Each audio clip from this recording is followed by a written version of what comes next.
ਵਾਹਿਗੁਰੂ ਜੀ ਕਾ ਖਾਲਸਾ ਵਾਹਿਗੁਰੂ ਜੀ ਕੀ ਫਤਿਹ। ਸ਼੍ਰੀ ਗੁਰੂ ਗ੍ਰੰਥ ਸਾਹਿਬ ਦੇ ਅੰਗ ਨੰਬਰ 248 ਤੇ ਪਹਿਲੀ ਪੰਕਤੀ ਹੈ। ਗੌੜੀ ਘਰ ਦੂਜਾ, ਹੇਠਾਂ ਦੂਆ ਲੱਗਣ, ਇਹ ਘਰ ਦੂਜੇ ਦੀ ਨਿਸ਼ਾਨੀ। ਗੌੜੀ ਘਰ ਦੂਜਾ ਮਹੱਲਾ ਪੰਜਵਾਂ, ਪੰਚਮ ਪਾਤਸ਼ਾਹ ਦੀ ਬਾਣੀ ਹੈ। ਮੋਹਨ ਤੇਰੇ ਊਂਚੇ ਮੰਦਰ ਮਹਿਲ ਅਪਾਰਾ। ਮੋਹਨ ਮਨ ਨੂੰ ਮੋਹ ਲੈਣ ਵਾਲੇ ਪਰਮਾਤਮਾ, ਤੇਰੇ ਜਿਹੜੇ ਮੰਦਰ ਹਨ, ਤੇਰੇ ਜਿਹੜੇ ਮਹਿਲ ਹਨ, ਉਹ ਬਹੁਤ ਉੱਚੇ ਹਨ, ਬਹੁਤ ਉੱਚੇ ਨੇ। ਮੋਹਨ ਤੇਰੇ ਸੋਹਣ ਦਵਾਰ ਜੀਓ ਸੰਤ ਧਰਮਸ਼ਾਲਾ। ਹੇ ਪਰਮਾਤਮਾ, ਤੇ ਪਰਮਾਤਮਾ ਨੂੰ ਮੋਹਣ ਕਿਹਾ, ਮਨ ਨੂੰ ਮੋਹ ਲੈਣ ਵਾਲੇ ਪਰਮਾਤਮਾ। ਹੇ ਪਰਮਾਤਮਾ ਤੇਰੇ ਸੋਹਣ ਦਵਾਰ ਜੀਓ, ਤੇਰੇ ਜਿਹੜੇ ਦੁਆਰੇ ਨੇ ਉਹ ਬੜੇ ਸੋਹਣੇ ਲੱਗਦੇ ਨੇ। ਸੰਤ ਧਰਮਸ਼ਾਲਾ, ਤੇ ਜਿਹੜੇ ਧਾਰਮਿਕ ਸਥਾਨ ਨੇ ਜਿੱਥੇ ਸੰਤ ਬੈਠਦੇ ਨੇ ਉਹ ਵੀ ਬੜੇ ਸੋਹਣੇ ਲੱਗਦੇ ਹਨ। ਧਰਮਸਾਲ ਅਪਾਰ ਦਇਆਰ ਠਾਕੁਰ ਸਦਾ ਕੀਰਤਨ ਗਾਵੇ। ਜਿਹੜੀ ਤੇਰੀ ਧਰਮਸ਼ਾਲਾਵਾਂ ਨੇ, ਜਿਹੜੇ ਤੇਰੇ ਧਾਰਮਿਕ ਸਥਾਨ ਨੇ, ਹੇ ਬੇਅੰਤ ਪਰਮਾਤਮਾ ਦਇਆਰ ਦਿਆਲੂ, ਹੇ ਦਿਆਲੂ ਪਰਮਾਤਮਾ। ਠਾਕੁਰ ਪਰਮਾਤਮਾ ਨੂੰ ਕਹਿੰਦੇ ਨੇ। ਸਦਾ ਕੀਰਤਨ ਗਾਵਹੀਂ, ਉਹ ਜਿਹੜੇ ਉੱਥੇ ਨੇ ਤੇਰੇ ਧਾਰਮਿਕ ਸਥਾਨਾਂ 'ਤੇ, ਤੇਰੇ ਜਿਹੜੇ ਸੰਤ ਨੇ ਸਦਾ ਹੀ ਤੇਰੀ ਸਿਫਤ ਸਲਾਹ ਗਾਉਂਦੇ ਰਹਿੰਦੇ ਹਨ। ਜਿਹ ਸਾਧ ਸੰਤ ਇਕੱਤਰ ਹੋਵੇਂ ਤਹਾਂ ਤੁਝੇ ਧਿਆਵੇਂ। ਜਿਹ ਜਿੱਥੇ ਵੀ, ਹਿੰਦੀ ਦਾ ਪੂਰਾ ਸ਼ਬਦ ਹੈ ਜਹਾਂ, ਜਿੱਥੇ, ਉਹਦਾ ਛੋਟਾ ਹੈ ਜਿਹ। ਜਿਵੇਂ ਡਾਕਟਰ ਹੈ DOCTOR, ਇੰਗਲਿਸ਼ DR ਲੈ ਕੇ ਫੁੱਲ ਸਟਾਪ ਲਾ ਦਿੰਦੇ ਡਾਕਟਰ। ਇਸ ਤਰ੍ਹਾਂ ਮਿਸਟਰ ਹੈ, ਪੂਰਾ ਮਿਸਟਰ ਸ਼ਬਦ ਹੈ MR ਲਾ ਕੇ, MR ਲੈ ਕੇ ਫੁੱਲ ਸਟਾਪ ਲਾ ਦਿੰਦੇ। ਮਿਸਟਰੈਸ ਪੂਰਾ ਸ਼ਬਦ ਹੈ, ਉਹ MRS ਲੈ ਕੇ ਫੁੱਲ ਸਟਾਪ ਲਾ ਦਿੰਦੇ ਨੇ। ਇਸੇ ਤਰ੍ਹਾਂ ਸੰਖੇਪ ਬਣਾਏ ਨੇ। ਜਿਹ ਮੈਨੇ ਜਿੱਥੇ, ਜਿਹ ਸਾਧ ਸੰਤ ਇਕੱਤਰ ਹੋਵੇ। ਇਕੱਤਰ ਹੁੰਦਾ ਇਕੱਠੇ ਹੋਣਾ। ਜਿੱਥੇ ਵੀ ਸਾਧੂ ਸੰਤ ਮਹਾਤਮਾ ਇਕੱਠੇ ਹੁੰਦੇ ਹਨ, ਤਹਾਂ ਤੁਝੇ ਧਿਆਵੇਂ, ਉੱਥੇ ਉਹ ਤੈਨੂੰ ਧਿਆਉਂਦੇ ਨੇ, ਉੱਥੇ ਤੇਰਾ ਨਾਮ ਜਪਦੇ ਰਹਿੰਦੇ ਨੇ। ਕਿਉਂਕਿ ਸਾਧੂਆਂ ਦਾ ਕੰਮ ਹੀ ਇਹ। ਸੰਸਾਰਕ ਬੰਦੇ ਇਕੱਠੇ ਹੋਣਗੇ, ਸੰਸਾਰਕ ਗੱਲਾਂ ਕਰਨਗੇ। ਸਾਧੂ ਇਕੱਠੇ ਹੋਣਗੇ, ਭਜਨ ਬੰਦਗੀ ਕਰਨਗੇ। ਸੋ ਜਿੱਥੇ ਵੀ ਤੇਰੇ ਸਾਧ ਸੰਤ ਇਕੱਠੇ ਹੁੰਦੇ ਨੇ, ਉੱਥੇ ਹੀ ਤੈਨੂੰ ਧਿਆਉਂਦੇ ਹਨ, ਤੇਰਾ ਸਿਮਰਨ ਕਰਦੇ ਹਨ। ਜੈ ਸਾਧ ਸੰਤ ਇਕੱਤਰ ਹੋਵੇਂ ਤਹਾਂ ਤੁਝੇ ਧਿਆਵੇਂ। ਜੈ ਸਾਧ ਸੰਤ ਇਕੱਤਰ ਹੋਵੇਂ ਤਹਾਂ ਤੁਝੇ ਧਿਆਵੇਂ।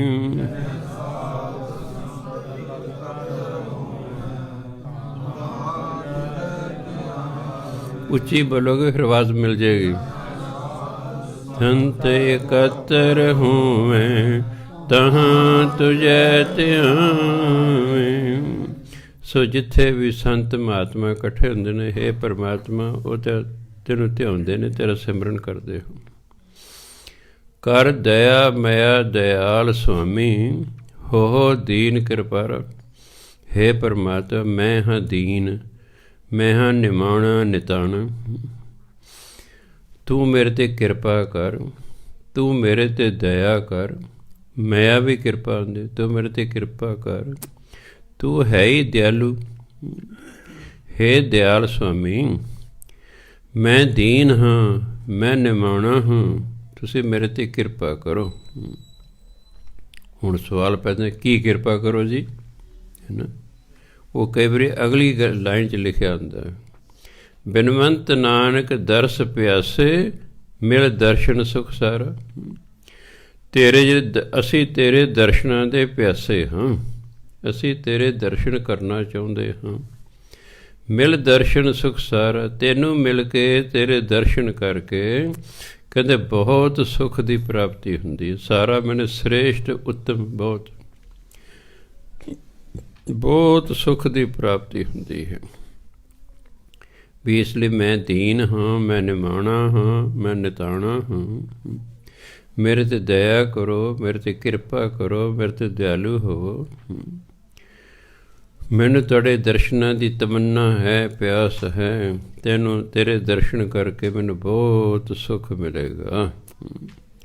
ਕਰ ਦਇਆ ਮਇਆ ਦਿਆਲ ਸੁਆਮੀ, ਹੋ ਦੀਨ ਕਿਰਪਾਰਾ।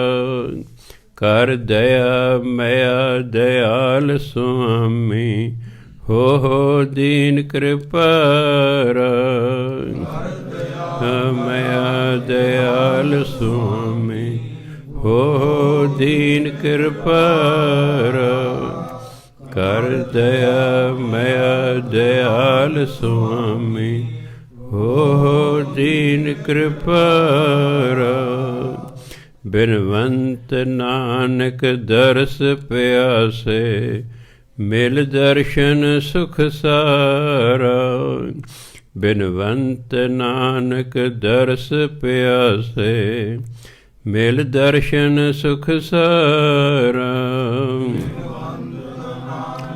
ਦਰਸ ਪਿਆਸੇ, ਮਿਲ ਦਰਸ਼ਨ ਸੁਖ ਸਾਰਾ। ਬਿਨਵੰਤ ਨਾਨਕ ਦਰਸ ਪਿਆਸੇ, ਮਿਲ ਦਰਸ਼ਨ ਸੁਖ ਸਾਰਾ। ਕਿਉਂਕਿ ਪਰਮਾਤਮਾ ਦੇ ਦਰਸ਼ਨ ਤੋਂ ਬਿਨਾਂ ਫਿਰ ਸੁੱਖ ਹੀ ਸੁੱਖ ਹੈ। ਮੋਹਣ ਤੇਰੇ ਬਚਨ ਅਨੂਪ, ਚਾਲ ਨਿਰਾਲੀ। ਹੇ ਪਰਮਾਤਮਾ, ਅਨੂਪ ਹੁੰਦਾ ਅਤੀ ਸੁੰਦਰ।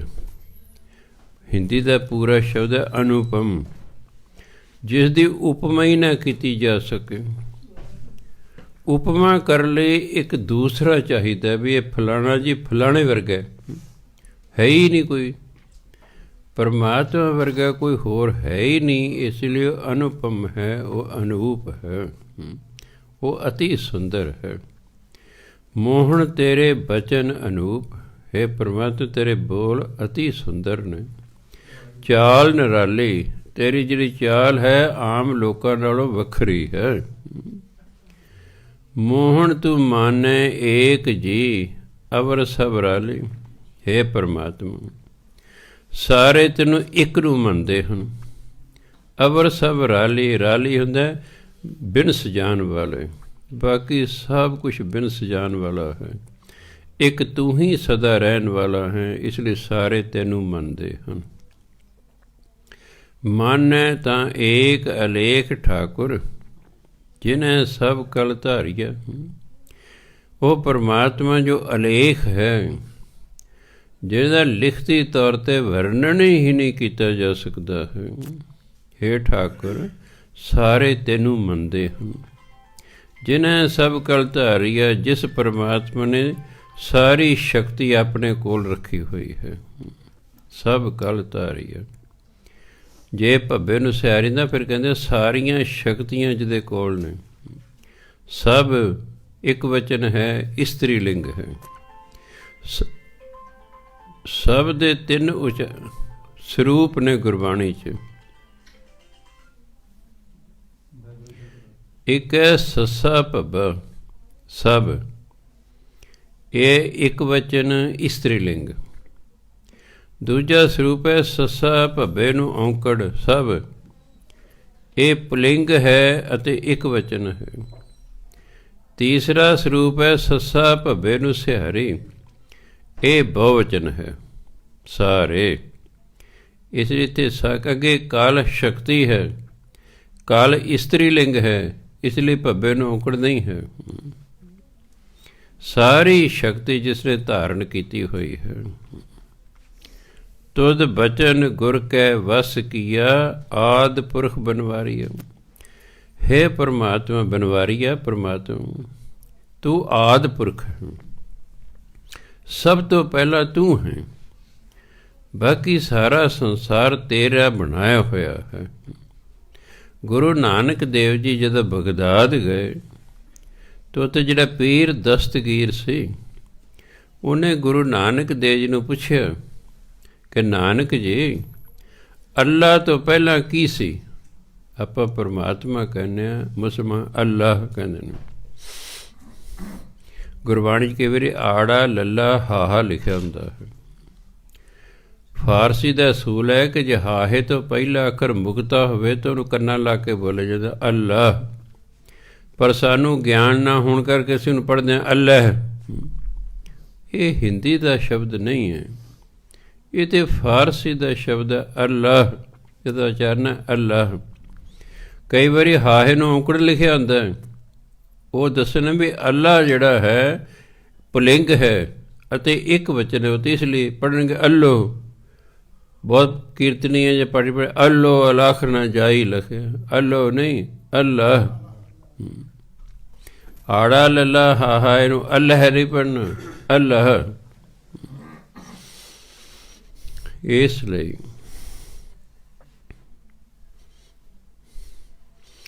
ਤੁਧ ਬਚਨ ਗੁਰ ਕੈ ਵਸ ਕੀਆ, ਆਦ ਪੁਰਖ ਬਨਵਾਰੀਆ। ਸੋ ਗੁਰੂ ਨਾਨਕ ਜੀ ਪੁੱਛਦੇ ਨੇ ਕਿ ਅੱਲਾਹ ਤੋਂ ਪਹਿਲਾਂ ਕੀ ਸੀ? ਗੁਰੂ ਨਾਨਕ ਦੇਵ ਜੀ ਕਹਿੰਦੇ ਤੁਹਾਡੇ ਕੋਲ ਕੋਈ ਮੋਤੀ ਹੈਗੇ? ਕਹਿੰਦੇ ਹਾਂ ਬਥੇਰੇ ਨੇ। ਕਹਿੰਦੇ ਲਿਆਓ ਫਿਰ ਥੋੜ੍ਹੇ ਜਿਹੇ। ਉਹ ਪਲੇਟ 'ਚ ਥੋੜ੍ਹੇ ਜਿਹੇ ਮੋਤੀ ਲਾਏ ਨੇ। ਗੁਰੂ ਨਾਨਕ ਦੇਵ ਜੀ ਪੀਰ ਨੂੰ ਕਹਿੰਦੇ ਪੀਰ ਜੀ ਇਹਨਾਂ ਨੂੰ ਗਿਣੋ। ਕਹਿੰਦਾ 1 2 ਗੁਰੂ ਮਹਾਰਾਜ ਕੇ ਪੀਰ ਜੀ ਠੀਕ ਗਿਣੋ। ਫਿਰ ਕਹਿੰਦਾ 1 2 ਗੁਰੂ ਮਹਾਰਾਜ ਹੱਥ ਫੜ ਲਏ। ਪੀਰ ਜੀ ਠੀਕ ਗਿਣੋ। ਕਹਿੰਦਾ ਮੈਂ ਠੀਕ ਹੀ ਤਾਂ ਗਿਣ ਰਿਹਾ ਹਾਂ। ਕਹਿ ਤੁਸੀਂ ਤਾਂ 1 ਤੋਂ ਗਿਣਤੀ ਸ਼ੁਰੂ ਕੀਤੀ ਹੈ, 1 ਤੋਂ ਪਹਿਲਾਂ ਕੀ ਹੁੰਦਾ ਹੈ? ਕਹੇ ਜੀ 1 ਤੋਂ ਪਹਿਲਾਂ ਤਾਂ ਕੁਛ ਨਹੀਂ ਹੁੰਦਾ। ਕਹਿੰਦੇ ਬਸ ਅੱਲਾਹ ਤੋਂ ਵੀ ਪਹਿਲਾਂ ਕੁਛ ਨਹੀਂ ਸੀ। ਜੋ ਹੋਇਆ ਉਹ ਸਭ ਕੁਛ ਅੱਲਾਹ ਤੋਂ ਹੀ ਹੋਇਆ ਹੈ। ਇਸ ਨੂੰ ਆਦਿ ਪੁਰਖ ਕਹਿੰਦੇ ਨੇ, ਸਭ ਤੋਂ ਪਹਿਲਾਂ। ਹੇ ਪਰਮਾਤਮਾ ਤੂੰ ਆਦਿ ਪੁਰਖ ਹੈ। ਤੁਧ ਬਚਨ ਗੁਰ ਕੈ ਵਸ ਕੀਆ। ਗੁਰੂ ਦੇ ਬਚਨਾਂ ਰਾਹੀਂ ਤੈਨੂੰ ਵਸ ਕੀਤਾ ਜਾ ਸਕਦਾ ਹੈ। ਗੁਰੂ ਦਾ ਬਚਨ ਹੈ ਗੁਰਮੰਤਰ। ਵਾਹਿਗੁਰੂ ਸਿੱਖਾਂ ਲਈ ਵਾਹਿਗੁਰੂ ਹੈ। ਵਾਹਿਗੁਰੂ ਵਾਹਿਗੁਰੂ ਵਾਹਿਗੁਰੂ ਕਰ ਕਰ ਕਰਕੇ ਪਰਮਾਤਮਾ ਨੂੰ ਵਸ 'ਚ ਕੀਤਾ ਜਾ ਸਕਦਾ ਹੈ। ਜਿਵੇਂ ਕਿਸੇ ਨੇ ਗੁਰੂ ਨਾਨਕ ਦੇਵ ਤੋਂ ਪੁੱਛਿਆ ਵੀ ਮਹਾਰਾਜ ਜੀ ਰੱਬ ਤੋਂ ਵੀ ਵੱਡਾ ਕੋਈ ਹੁੰਦਾ? ਕਹਿੰਦੇ ਹਾਂ ਹੁੰਦਾ। ਉਹ ਬੜਾ ਹੈਰਾਨ ਹੋਇਆ ਸੁਣਨ ਵਾਲੇ ਬੜੇ, ਵੀ ਰੱਬ ਤੋਂ ਵੀ ਵੱਡਾ ਹੁੰਦਾ ਕੋਈ? ਕਹਿੰਦੇ ਹਾਂ ਹੁੰਦਾ। ਕਹਿ ਜੀ ਉਹ ਕੌਣ ਹੈ? ਕਹਿੰਦੇ ਉਹਦਾ ਨਾਮ। ਪਰਮਾਤਮਾ ਨੂੰ ਜਿਹੜਾ ਵਸ 'ਚ ਕਰ ਲਵੇ ਉਹ ਫਿਰ ਪਰਮਾਤਮਾ ਤੋਂ ਵੱਡਾ ਹੈ ਨਾ। ਅਤੇ ਪਰਮਾਤਮਾ ਦੇ ਨਾਮ ਦੇ ਨਾਲ ਪਰਮਾਤਮਾ ਨੂੰ ਵਸ 'ਚ ਕੀਤਾ ਜਾ ਸਕਦਾ ਹੈ। ਇਸ ਲਈ ਪਰਮਾਤਮਾ ਦਾ ਨਾਮ ਪਰਮਾਤਮਾ ਨਾਲ ਵੱਡਾ ਹੈ। ਕਹਿੰਦੇ ਰਾਮ ਨਾਲੋਂ ਰਾਮ ਦਾ ਨਾਮ ਵੱਡਾ ਹੈ। ਸੋ ਇਸ ਲਈ ਵਾਹਿਗੁਰੂ ਵਾਹਿਗੁਰੂ ਵਾਹਿਗੁਰੂ ਕਰੀ ਜੋ, ਆਪੇ ਵਾਹਿਗੁਰੂ ਆਵੇਗਾ, ਆਪੇ ਆਵੇਗਾ। ਮਨਸੁਖ ਗੁਰੂ ਨਾਨਕ ਦੇਵ ਜੀ ਦਾ ਸਿੱਖ ਹੋਇਆ, ਬੜਾ ਪ੍ਰਸਿੱਧ। ਉਹ ਇੰਟਰਨੈਸ਼ਨਲ ਵਪਾਰੀ ਸੀ। ਵਪਾਰ ਕਰਦਾ ਕਰਦਾ ਸੰਗਲਾ ਦੀਪ ਚਲੇ ਗਏ। ਰਾਜਾ ਸ਼ਿਵ ਨਾਭ ਨਾਲ ਉਹਦਾ ਮੇਲ ਹੋਇਆ ਹੈ। ਉਹਨੇ ਗੁਰੂ ਨਾਨਕ ਦੇਵ ਜੀ ਬਾਰੇ ਬਹੁਤ ਗੱਲਾਂ ਰਾਜੇ ਨਾਲ ਕੀਤੀਆਂ। ਰਾਜੇ ਦੀ ਬੜੀ ਇੱਛਾ ਹੋ ਗਈ ਮੈਂ ਗੁਰੂ ਨਾਨਕ ਦੇਵ ਦੇ ਦਰਸ਼ਨ ਕਰਾਂ। ਰਾਜਾ ਸ਼ਿਵ ਨੇ ਕਹਿੰਦਾ ਵੀ ਮਨਸੁਖ ਜੀ ਗੁਰੂ ਨਾਨਕ ਜੀ ਕਿੱਥੇ ਮਿਲਣਗੇ? ਕਹਿੰਦੇ ਰਾਜਨ ਉਹ ਇੱਕ ਥਾਂ 'ਤੇ ਨਹੀਂ ਟਿਕਦੇ, ਉਹ ਤਾਂ ਸਾਰੇ ਸੰਸਾਰ 'ਤੇ ਫਿਰ ਰਹੇ ਹਨ। ਫਿਰ ਕਹਿੰਦੇ ਉਹਨੂੰ ਮੈਂ ਕਿਵੇਂ ਮਿਲਾਂ? ਕਿ ਤੁਸੀਂ ਉਹਨਾਂ ਨੂੰ ਯਾਦ ਕਰਦੇ ਰਿਹਾ ਕਰੋ, ਬਸ ਪਿਆਰ ਸਹਿਤ ਗੁਰੂ ਨਾਨਕ ਦੇਵ ਯਾਦ ਕਰਦੇ ਰਿਹਾ ਕਰੋ, ਉਹ ਆਪੇ ਤੁਹਾਨੂੰ ਮਿਲਣ ਆਉਣਗੇ। ਅਤੇ ਇੱਕ ਦਿਨ ਗੁਰੂ ਨਾਨਕ ਦੇਵ ਜੀ ਰਾਜਾ ਸ਼ਿਵ ਨਾਭ ਨੂੰ ਮਿਲਣ ਚਲੇ ਗਏ। ਪਿਆਰ ਸਹਿਤ ਯਾਦ ਕਰੀ ਜੋ ਪਰਮਾਤਮਾ ਨੂੰ, ਚਾਹੇ ਕਿਸੇ ਗੁਰੂ ਨੂੰ ਕਰ ਲਓ, ਗੁਰੂ ਮਹਾਰਾਜ ਤੁਹਾਨੂੰ ਆ ਕੇ ਮਿਲਣ ਆ ਜਾਣਗੇ। ਐਸੀ ਕੋਈ ਗੱਲ ਨਹੀਂ ਹੋਈ। ਤੁਹਾਨੂੰ ਜਾਣ ਦੀ ਕਿਤੇ ਲੋੜ ਨਹੀਂ। ਪਿਆਰ ਸਹਿਤ ਚਾਹੇ ਗੁਰੂ ਨੂੰ ਯਾਦ ਕਰ ਲਓ, ਚਾਹੇ ਕਿਸੇ ਸੰਤ ਨੂੰ ਕਰ ਲਓ, ਚਾਹੇ ਰੱਬ ਨੂੰ ਕਰ ਲਓ। ਸਾਰੇ ਪਿਆਰ ਦੇ ਬੱਝੇ ਹੋਏ ਨੇ। ਜਿਨ ਪ੍ਰੇਮ ਕੀਓ ਤਿਨ ਹੀ ਪ੍ਰਭ ਪਾਇਓ। ਪਿਆਰ ਸਹਿਤ ਵਾਹਿਗੁਰੂ ਵਾਹਿਗੁਰੂ ਵਾਹਿਗੁਰੂ ਵਾਹਿਗੁਰੂ ਕਰੀ ਜਾਓ। ਇੱਕ ਦਿਨ ਆਏਗਾ, ਵਾਹਿਗੁਰੂ ਦੇ ਦਰਸ਼ਨ ਹੋ ਜਾਣਗੇ, ਵਾਹਿਗੁਰੂ ਆਪੇ ਮਿਲਣ ਆਵੇਗਾ, ਆਪੇ ਆਏ। ਧੰਨਾ ਭਗਤ ਜੀ ਪ੍ਰਸ਼ਾਦੇ ਤਿਆਰ ਕਰਕੇ ਬੈਠ ਗਏ ਨੇ।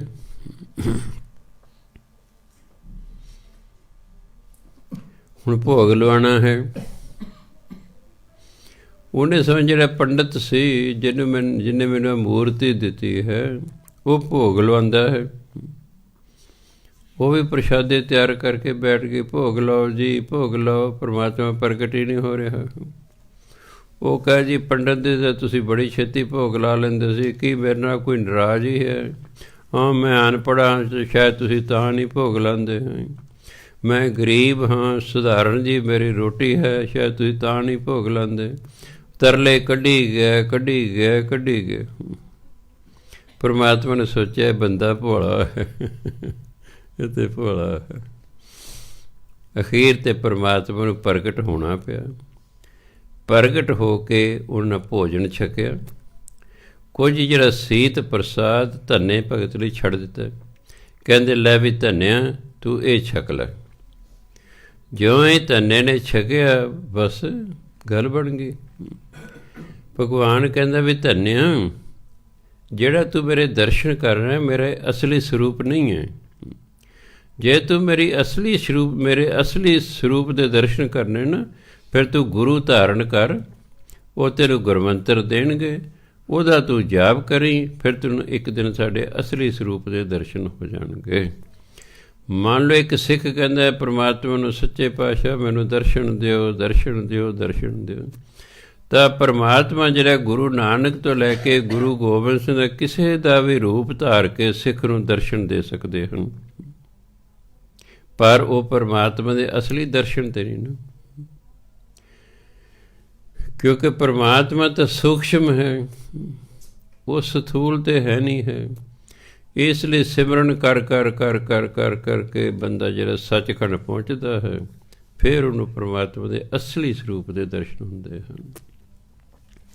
ਸੋ ਇਸ ਲਈ ਕਹਿੰਦੇ, ਹੇ ਪਰਮਾਤਮਾ ਤੁਧ ਬਚਨ ਗੁਰ ਕੈ ਵਸ ਕੀਆ। ਤੈਨੂੰ ਗੁਰੂ ਦੇ ਬਚਨਾਂ ਰਾਹੀਂ ਵਸ ਕੀਤਾ ਜਾ ਸਕਦਾ ਹੈ। ਆਦ ਪੁਰਖ ਬਨਵਾਰੀ ਹੈ। ਹੇ ਸਭ ਤੋਂ ਪਹਿਲੇ ਪੁਰਖ, ਹੇ ਸਭ ਤੋਂ ਪਹਿਲੇ ਪੁਰਖ, ਤੈਨੂੰ ਗੁਰੂ ਦੇ ਬਚਨਾਂ ਰਾਹੀਂ ਵਸ ਕੀਤਾ ਜਾ ਸਕਦਾ ਹੈ। ਸੋ ਜਿਹਦੀ ਇੱਛਾ ਹੋਵੇ ਵੀ ਮੈਂ ਪਰਮਾਤਮਾ ਨੂੰ ਜਦੋਂ ਵਸ ਆਇਆ ਫਿਰ ਛੋੜ ਨਾ ਜਾਈ, ਇਹ ਰੀਤ ਭਲੀ ਭਗਵੰਤ ਹੈ। ਇੱਕ ਹੋਰ ਫਾਇਦਾ, ਜਦੋਂ ਪਰਮਾਤਮਾ ਤੁਹਾਡੇ ਵਸ 'ਚ ਆ ਗਿਆ ਫਿਰ ਤੁਹਾਨੂੰ ਛੱਡ ਕੇ ਨਹੀਂ ਜਾਏਗਾ, ਬਸ ਦੌਰ ਤੱਕ ਤੁਹਾਡੇ ਨਾਲ ਨਿਭਣਗੇ। ਇਸ ਲਈ ਮੰਨ ਲਓ ਆਪਾਂ ਸਿਮਰਨ ਕਰੀ ਜਾ ਰਹੇ, ਪਰਮਾਤਮਾ ਸਾਰੇ ਜਨਮ 'ਚ ਨਹੀਂ ਮਿਲਿਆ। ਇਹ ਨਹੀਂ ਕਿ ਐਵੇਂ ਸਿਮਰਨ ਚਲਿਆ ਗਿਆ, ਤੁਸੀਂ ਪਰਮਾਤਮਾ ਵੱਲ ਨੂੰ ਜਾ ਰਹੇ ਹੋ। ਜਦੋਂ ਆਪਾਂ ਪਹਾੜ ਵੱਲ ਨੂੰ ਜਾਈਏ ਤਾਂ ਠੰਡ ਆਪਣੇ ਆਪ ਹੀ ਲੱਗਣ ਲੱਗ ਜਾਂਦੀ ਹੈ। ਜਦੋਂ ਹੋਰ ਨੇੜੇ ਜਾਈਏ ਹੋਰ ਠੰਡ ਹੁੰਦੀ ਹੈ, ਪਹਾੜ ਦੇ ਉੱਪਰ ਚਲੀਏ ਪੂਰੀ ਠੰਡ ਹੋ ਜਾਂਦੀ ਹੈ। ਇਸ ਤਰ੍ਹਾਂ ਜਦੋਂ ਅਸੀਂ ਪਰਮਾਤਮਾ ਦਾ ਸਿਮਰਨ ਕਰਦੇ ਹਾਂ, ਜਿਉਂ-ਜਿਉਂ ਪਰਮਾਤਮਾ ਦੇ ਨੇੜੇ ਜਾਂਦੇ ਹਾਂ, ਸਾਨੂੰ ਹਰ ਪ੍ਰਕਾਰ ਦਾ ਸੁੱਖ ਮਿਲਣਾ ਸ਼ੁਰੂ ਹੋ ਜਾਂਦਾ ਹੈ। ਸੋ ਇਸ ਲਈ ਭਜਨ ਬੰਦਗੀ ਕਰਦੇ ਰਹੀਦਾ ਹੈ, ਅੰਤਲੇ ਸਮੇਂ ਤੱਕ ਕਰਦੇ ਰਹਿਣਾ। ਜਬ ਲਗ ਜੋਬਨ ਸਾਸ ਹੈ, ਤਬ ਲਗ ਨਾਮ ਧਿਆਏ, ਚਲਦਿਆਂ ਨਾਲ ਹਰ ਚਲਸੀ, ਹਰ ਅੰਤੇ ਲੈ ਛੜਾਏ। ਜਿੰਨਾ ਚਿਰ ਇੱਕ ਵੀ ਸਵਾਸ ਸਰੀਰ 'ਚ ਬਾਕੀ ਹੈ, ਨਾਮ ਜਪੀ ਜਾਣਾ। ਕਹਿੰਦੇ ਬਸ ਕੀ ਪਤਾ ਪਰਮਾਤਮਾ ਅਖੀਰਲੇ ਸਵਾਸ 'ਚ ਮਿਲ ਜੇ, ਕੋਈ ਪਤਾ ਨਹੀਂ ਹੈਗਾ। ਇਸ ਲਈ ਕਾਲੇ ਨਹੀਂ ਪੈਣਾ, ਲੱਗੇ ਰਹਿਣਾ ਹੁੰਦਾ ਹੈ। ਤੁਧ ਬਚਨ ਗੁਰ ਕੈ ਵਸ ਕੀਆ, ਆਦ ਪੁਰਖ ਬਨਵਾਰੀਆ। ਤੁਧ ਬਚਨ ਗੁਰ ਕੈ ਵਸ ਕੀਆ, ਆਦ ਪੁਰਖ ਬਨਵਾਰੀਆ। ਤੁਧ ਬਚਨ ਗੁਰ ਕੈ ਵਸ ਕੀਆ, ਆਦ ਪੁਰਖ ਬਨਵਾਰੀਆ। ਤੁਧ ਬਚਨ ਗੁਰ ਕੈ ਆਦ ਪੁਰਖ ਬਨਵਾਰੀਆ। ਬਚਨ ਗੁਰ ਕੈ ਵਸ ਕੀਆ, ਆਦਿ ਪੁਰਖ ਬਨਵਾਰਿਆ। ਸੋ ਰੱਬ ਨੂੰ ਪ੍ਰਾਪਤ ਕਰਨ ਦਾ ਢੰਗ ਤਾਂ ਕੋਈ ਬਹੁਤਾ ਔਖਾ ਨਹੀਂ, ਢੰਗ ਤੇ ਬਿਲਕੁਲ ਸਰਲ ਹੈ। ਸਿਰਫ ਆਪਣੀ ਆਪਣੀ ਹੁਣ ਕਿਸਮਤ ਹੈ, ਆਪਣੀ ਮਗਰਲੀ ਕਮਾਈ ਹੈ। ਕਿੰਨੀ ਮਗਰਲੀ ਕਮਾਈ ਹੈ? ਜੇ ਕਮਾਈ ਮਗਰਲੀ ਬਹੁਤ ਹੈ ਫਿਰ ਇਸੇ ਜਨਮ 'ਚ ਪ੍ਰਾਪਤੀ ਹੋ ਸਕਦੀ ਹੈ। ਜੇ ਕਮਾਈ ਘੱਟ ਹੈ ਤਾਂ ਅਗਲਾ ਜਨਮ, ਉਦੋਂ ਅਗਲਾ ਜਨਮ, ਉਦੋਂ ਅਗਲਾ ਜਨਮ ਲੱਗ ਸਕਦਾ ਹੈ। ਤੁਸੀਂ ਦੇਖਿਆ ਹੋਣਾ ਕਈ ਬੱਚੇ ਪੜ੍ਹਾਈ 'ਚ ਬਹੁਤ ਹੁਸ਼ਿਆਰ ਹੁੰਦੇ ਨੇ। ਉਹਦਾ ਕੀ ਕਾਰਨ ਹੈ?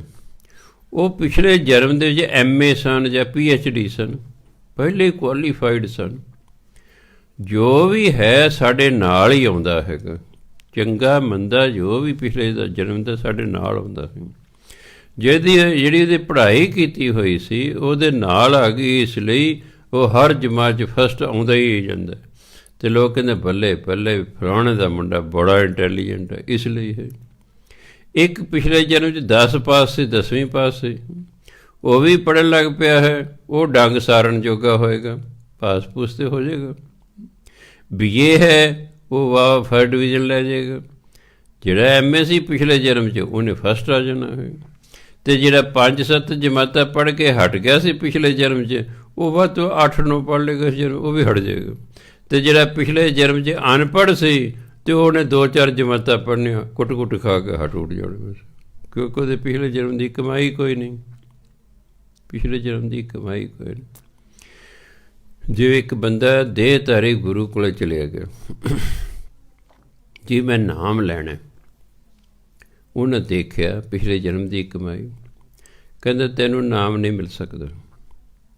ਨਹੀਂ ਜੀ ਮੈਂ ਬਹੁਤ ਦੂਰੋਂ ਆਇਆ, ਮੈਂ ਨਾਮ ਲੈਣਾ ਹੈ। ਕਹਿੰਦਾ ਨਹੀਂ ਭਾਈ ਤੈਨੂੰ ਨਾਮ ਨਹੀਂ ਮਿਲ ਸਕਦਾ। ਮਹਾਰਾਜ ਜੀ ਮੈਨੂੰ ਦੱਸੋ ਤਾਂ ਸਹੀ ਵੀ ਕਿਉਂ ਨਹੀਂ ਮਿਲ ਸਕਦਾ? ਕਹਿੰਦੇ ਪਰ ਤੈਨੂੰ ਨਹੀਂ ਮਿਲ ਸਕਦਾ। ਕਹਿ ਨਹੀਂ ਜੀ ਮੈਨੂੰ ਪਤਾ ਤਾਂ ਲੱਗੇ ਮੈਨੂੰ ਨਾਮ ਕਿਉਂ ਨਹੀਂ ਮਿਲ ਸਕਦਾ। ਕਹਿੰਦੇ ਸੁਣ ਤੇਰੇ ਪੱਲੇ ਕੁਛ ਨਹੀਂ। ਜੀ ਮੇਰੇ ਪੱਲੇ ਕਿਉਂ ਨਹੀਂ ਹੈ? ਕਿ ਤੂੰ ਪਿਛਲੇ ਜਨਮ 'ਚ ਇੱਲ ਸੀ, ਇਸ ਤੇਰੀ ਮਗਰਲੀ ਤੇ ਕਮਾਈ ਕੋਈ ਨਹੀਂ ਹੈਗੀ। ਫਿਰ ਕਹਿੰਦੇ ਮੈਂ ਇੱਲ ਤੋਂ ਬੰਦਾ ਕਿਵੇਂ ਬਣ ਗਿਆ ਜੀ? ਉਹ ਕਹਿੰਦੇ ਤੂੰ ਨਾ ਗੁਰਦੁਆਰੇ ਦੇ ਉੱਤੇ ਉੱਡਿਆ ਕਰਦੀ ਸੀ, ਫਿਰ ਜਿਹੜੀ ਜੂਠ ਹੁੰਦੀ ਸੀ ਟੱਬ 'ਚ ਪਾਈ ਹੋਈ ਸੰਗਤ ਦੀ, ਤੂੰ ਆ ਕੇ ਖਾਇਆ ਕਰਦੇ ਸੀ। ਸੰਗਤ ਦੀ ਜੂਠ ਖਾ ਕੇ ਤੈਨੂੰ ਮਨੁੱਖਾ ਜੀਵਨ ਮਿਲ ਗਿਆ, ਪਰ ਤੇਰੇ ਪੱਲੇ ਕੁਛ ਨਹੀਂ ਹੈਗਾ। ਤੇਰਾ ਭਾਂਡਾ ਤਿਆਰ ਨਹੀਂ ਹੈ, ਅਤੇ ਭਾਂਡੇ ਤੋਂ ਬਿਨਾਂ ਇੰਨਾ ਕੀਮਤੀ ਨਾਮ ਕਿਵੇਂ ਦਿੱਤਾ ਜਾ ਸਕਦਾ ਹੈ? ਕਹੇ ਜੀ ਫਿਰ ਅੰਮ੍ਰਿਤ ਛਕ ਲਾਂਗਾ। ਕਹੇ ਛਕ ਲੈ, ਛੱਡ ਜਾਏਗਾ। ਅੰਮ੍ਰਿਤ ਕੀ ਛੋਟੀ ਮੋਟੀ ਚੀਜ਼ ਹੈ ਜਿਸ ਤੋਂ ਬਾਅਦ ਤੇਰੇ ਕੋਲ ਭਾਂਡਾ ਹੀ ਕੋਈ ਨਹੀਂ, ਕਿੱਥੇ ਪਾਏਗਾ ਅੰਮ੍ਰਿਤ ਨੂੰ? 15-20 ਦਿਨ ਰੱਖੇਗਾ ਫਿਰ ਛੱਡ ਜਾਏਗਾ, ਤੇਰੀ ਮਰਜ਼ੀ ਹੈ। ਸਮਝ ਆ ਗਈ ਉਹਨੂੰ ਗੱਲ ਦੀ। ਕਹਿੰਦੇ ਫਿਰ ਮੈਂ ਕੀ ਕਰਾਂ? ਕਹਿੰਦੇ ਇਸ ਜਨਮ ਤਾਂ ਤੈਨੂੰ ਸੇਵਾ ਕਰਨੀ ਪਏਗੀ, ਸੰਗਤ ਕਰਨੀ ਪਏਗੀ। ਤੇਰੀ ਮਰਜ਼ੀ ਇਸ ਡੇਰੇ 'ਤੇ ਕਰ ਲੈ, ਤੇਰੀ ਮਰਜ਼ੀ ਹੈ ਭਾਵੇਂ ਆਪਣੇ ਗੁਰਦੁਆਰੇ ਜਾ ਕੇ ਕਰ ਲੈ। ਇੱਕ ਜਨਮ ਤਾਂ ਤੈਨੂੰ ਸੰਗਤ ਕਰਨੀ ਪਏਗੀ, ਸੇਵਾ ਕਰਨੀ ਪਏਗੀ। ਅਗਲੇ ਜਨਮ 'ਚ ਤੇਰਾ ਭਾਂਡਾ ਤਿਆਰ ਹੋ ਜਾਏਗਾ, ਫਿਰ ਤੈਨੂੰ ਆਪਣੇ ਆਪ ਹੀ ਪਰਮਾਤਮਾ ਪ੍ਰਬੰਧ ਕਰ ਦੇਗਾ, ਆਪੇ ਤੈਨੂੰ ਗੁਰਮੰਤਰ ਮਿਲ ਜਾਵੇਗਾ।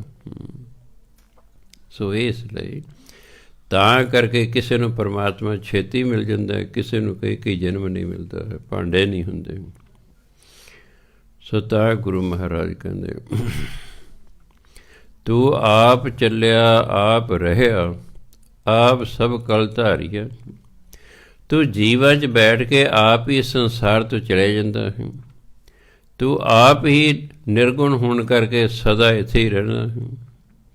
ਆਪ ਸਭ ਕਲ ਧਾਰੀਆ, ਸਾਰੀ ਸ਼ਕਤੀ ਤੂੰ ਆਪਣੇ ਕੋਲ ਰੱਖੀ ਹੋਈ, ਧਾਰਨ ਕੀਤੀ ਹੋਈ ਹੈ। ਬਿਨਵੰਤ ਨਾਨਕ ਪੈਜ ਰੱਖੋ, ਸਭ ਸੇਵਕ ਸ਼ਰਨ ਤੁਮਾਰੀ ਹੈ। ਗੁਰੂ ਮਹਾਰਾਜ ਕਹਿੰਦੇ ਬਿਨਵੰਤ ਨਾਨਕ, ਨਾਨਕ ਬੇਨਤੀ ਕਰਦਾ ਹੈ, ਪੈਜ ਰੱਖੋ ਸਭ ਸੇਵਕ ਸ਼ਰਨ ਤੁਮਾਰੀ ਹੈ।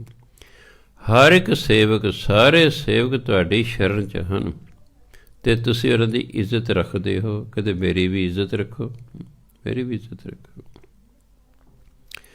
ਮੋਹਣ ਤੁਧ ਸਤ ਸੰਗਤ ਧਿਆਵੈ ਦਰਸ ਧਿਆਨਾ, हे परमात्मा, तेरा ਧਿਆਨ, ਤੇਰੇ ਦਰਸ਼ਨਾਂ ਦਾ ਧਿਆਨ ਧਰ ਕੇ, ਕਹਿੰਦੇ ਜਿਹੜੀ ਸੰਗਤ ਹੈ ਉਹ ਤੈਨੂੰ ਧਿਆਉਂਦੀ ਹੈ, ਤੇਰਾ ਸਿਮਰਨ ਕਰਦੀ ਹੈ। ਮੋਹਨ ਜਮ ਨੇੜ ਨਾ ਆਵੈ, ਤੁਧ ਜਪੈ ਨਿਦਾਨ। ਜਿਹੜੇ ਤੈਨੂੰ ਜਪਦੇ ਹਨ, ਨਿਦਾਨਾ ਹੁੰਦਾ ਅੰਤ ਨੂੰ, ਅੰਤ ਨੂੰ ਜਿਹੜੇ ਜਮ ਨੇ ਉਹਦੇ ਨੇੜੇ ਹੀ ਨਹੀਂ ਆਉਂਦੇ। ਇਹ ਪਰਮਾਤਮਾ, ਜਿਹੜੇ ਤੈਨੂੰ ਜਪਦੇ ਹਨ, ਅੰਤਲੇ ਸਮੇਂ ਜਮ ਉਹਨਾਂ ਦੇ ਨੇੜੇ ਹੀ ਨਹੀਂ ਆਉਂਦੇ। ਜਮ ਕਾਲ ਤਿਨ ਕੋ ਲੱਗੈ ਨਾਹੀਂ, ਜੋ ਇੱਕ ਮਨ ਧਿਆਵੇਂ। ਉਹਨਾਂ ਦੇ ਨੇੜੇ ਮੌਤ ਦਾ ਦੂਤ ਆਉਂਦਾ ਹੀ ਨਹੀਂ ਹੈ। ਜਮ ਕਾਲ, ਕਾਲ ਮੌਤ, ਜਮ ਜਮਦੂਤ, ਮੌਤ ਦਾ ਜਮਦੂਤ ਤਿਨ ਕੋ ਲੱਗੈ ਨਾਹੀਂ, ਉਹਨਾਂ ਦੇ ਨੇੜੇ ਹੀ ਨਹੀਂ ਆਉਂਦਾ। ਕਿਹਨਾਂ ਦੇ? ਜੋ ਇੱਕ ਮਨ ਧਿਆਵੇਂ, ਜਿਹੜੇ ਇੱਕ ਮਨ ਹੋ ਕੇ ਤੈਨੂੰ ਧਿਆਉਂਦੇ ਹਨ। ਕਹਿੰਦੇ ਜਮਦੂਤ ਤੇ ਉਹਦੇ ਨੇੜੇ ਹੀ ਨਹੀਂ ਆਉਂਦਾ। ਕਿਸ ਲਈ ਗੁਰੂ ਮਹਾਰਾਜ ਕਹਿੰਦੇ ਨੇ, ਮੋਹਨ ਜਮ ਨੇੜ ਨ ਆਵੈ, ਤੁਧ ਜਪੈ ਨਿਦਾਨ। ਮੋਹਨ ਜਮ ਨੇੜ ਨ ਆਵੈ, ਤੁਧ ਜਪੈ ਨਿਦਾਨ।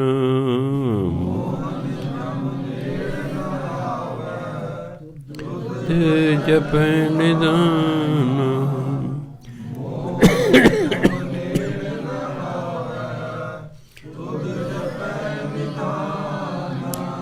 ਜਮ ਕਾਲ ਤਿਨ ਕੋ ਲੱਗੈ ਨਾਹੀਂ, ਜੋ ਇੱਕ ਮਨ ਧਿਆਵੇਂ। ਜਮ ਕਾਲ ਤਿਨ ਕੋ ਲੱਗੈ ਨਾਹੀਂ, ਜੋ ਇੱਕ ਮਨ ਧਿਆਵੇਂ।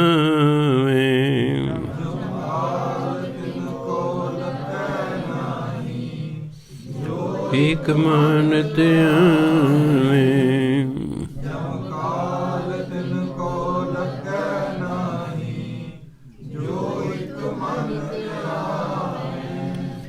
ਮਨ ਬਚਨ ਕਰਮ ਜੇ ਤੁਧ ਅਰਧੈ, ਸੇ ਸਭੇ ਫਲ ਪਾਵੇਂ।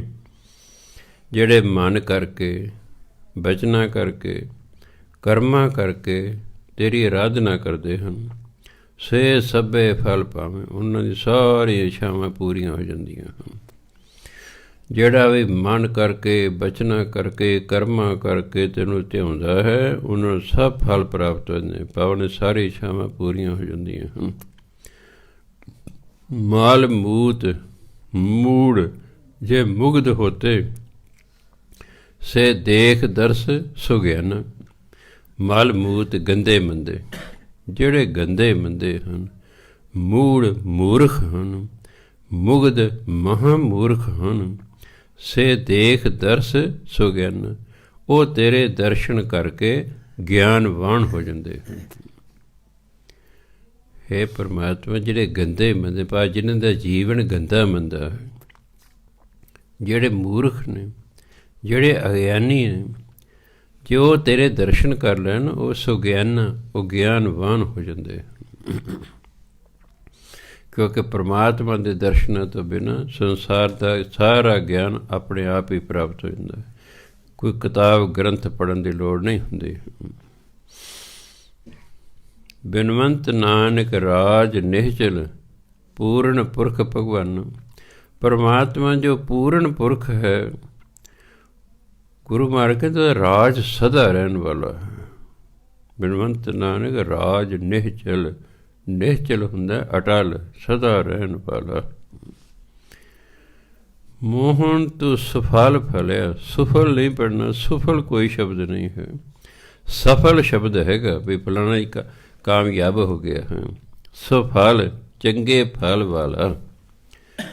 ਮੋਹਨ ਤੂੰ ਸਫਲ ਫਲਿਆ, ਸਣ ਪਰਵਾਰੇ, ਸਣ ਮੈਨੇ ਸਮੇਤ। ਹੇ ਪਰਮਾਤਮਾ, ਤੂੰ ਪਰਿਵਾਰ ਸਮੇਤ ਚੰਗੇ ਫਲ ਵਾਲਾ ਹੈ।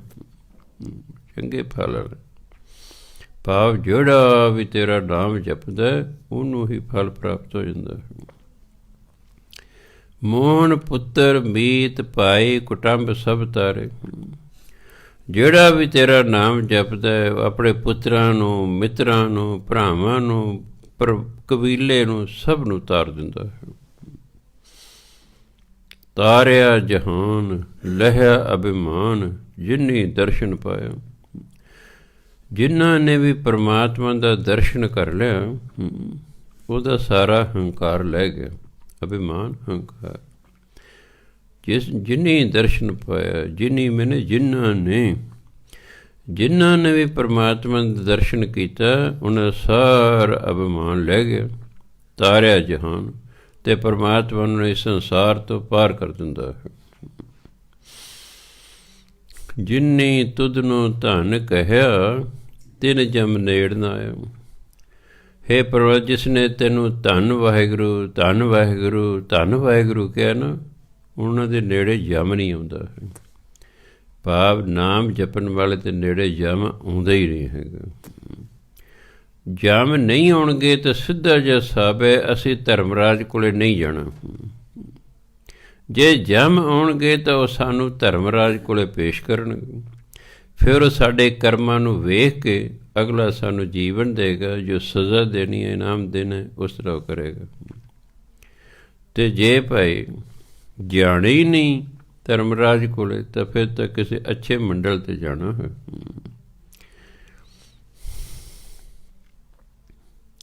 ਤਾਂ ਕਿ ਜਿਨੀ ਤੁਧ ਨੂੰ ਧੰਨ ਕਿਹਾ, ਜਿਵੇਂ ਆਪਾਂ ਕਹਿੰਦੇ ਧੰਨ ਗੁਰੂ ਨਾਨਕ ਕਰ ਦੇਗਾ ਨਾ। ਭਾਵ ਜਿਨ੍ਹਾਂ ਨੇ ਹੇ ਪਰਮਾਤਮਾ ਤੇਰਾ ਸਿਮਰਨ ਕੀਤਾ, ਤੇਰੀ ਵਡਿਆਈ ਕੀਤੀ, ਤਿੰਨ ਜਮ ਨੇੜ ਨਾ, ਉਹਨਾਂ ਦੇ ਜਮ ਨੇੜੇ ਹੀ ਨਹੀਂ ਆਉਂਦਾ ਹੈ। ਜਿਨੀ ਤੁਧ ਨੂੰ ਧੰਨ ਕਹਿਆ ਤਿਨ ਜਮ ਨੇੜ ਨਾ ਆਇਆ। ਜਿਨੀ ਤੁਧ ਨੂੰ ਧੰਨ ਕਹਿਆ ਤਿਨ ਜਮ ਨੇੜ ਨਾ ਆਇਆ। ਜਿਨੀ ਤੁਧ ਨੂੰ ਧੰਨ ਕਹਿਆ ਜਮ ਨੇੜ ਨਾ ਆਇਆ।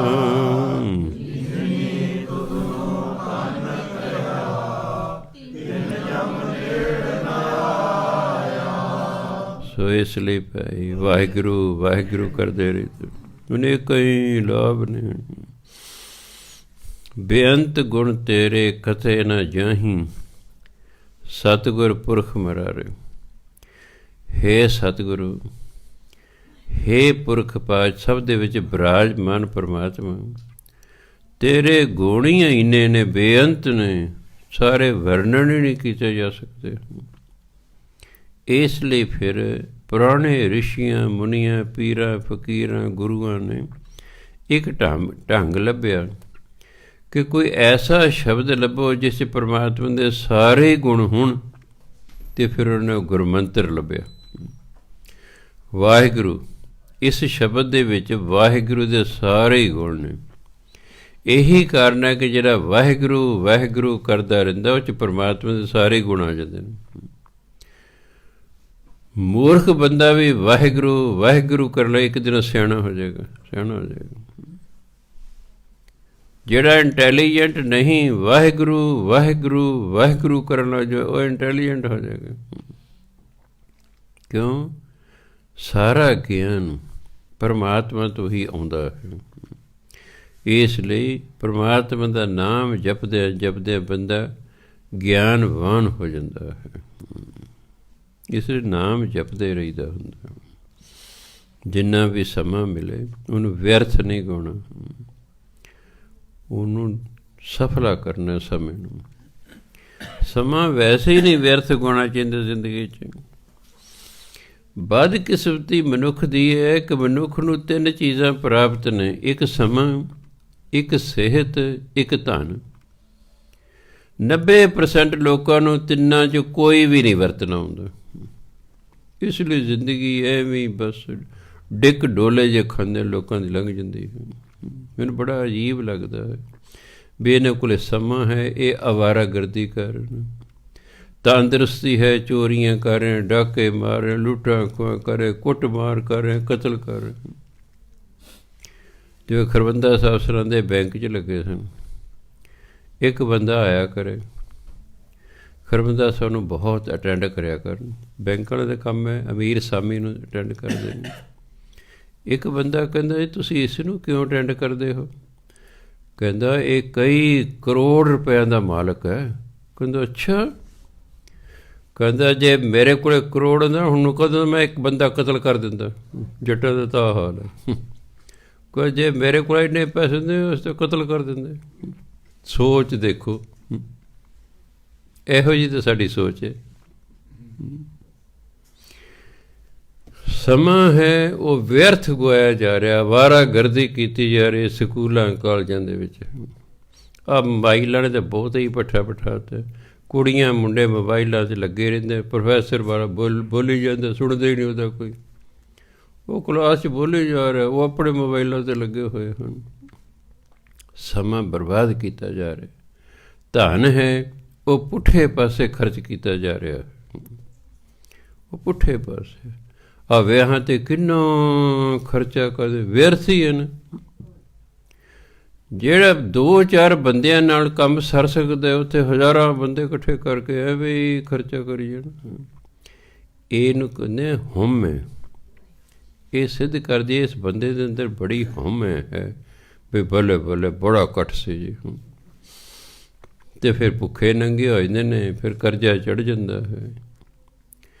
ਸੋ ਜੇ ਸਿਹਤ ਹੈ ਤਾਂ ਉਹਦੀ ਵੀ ਦੁਰਵਰਤੋਂ ਹੈ, ਮਾਇਆ ਹੈ ਉਹਦੀ ਵੀ ਦੁਰਵਰਤੋਂ ਹੈ, ਸਮਾਂ ਹੈ ਉਹਦੀ ਵੀ ਦੁਰਵਰਤੋਂ ਹੈ।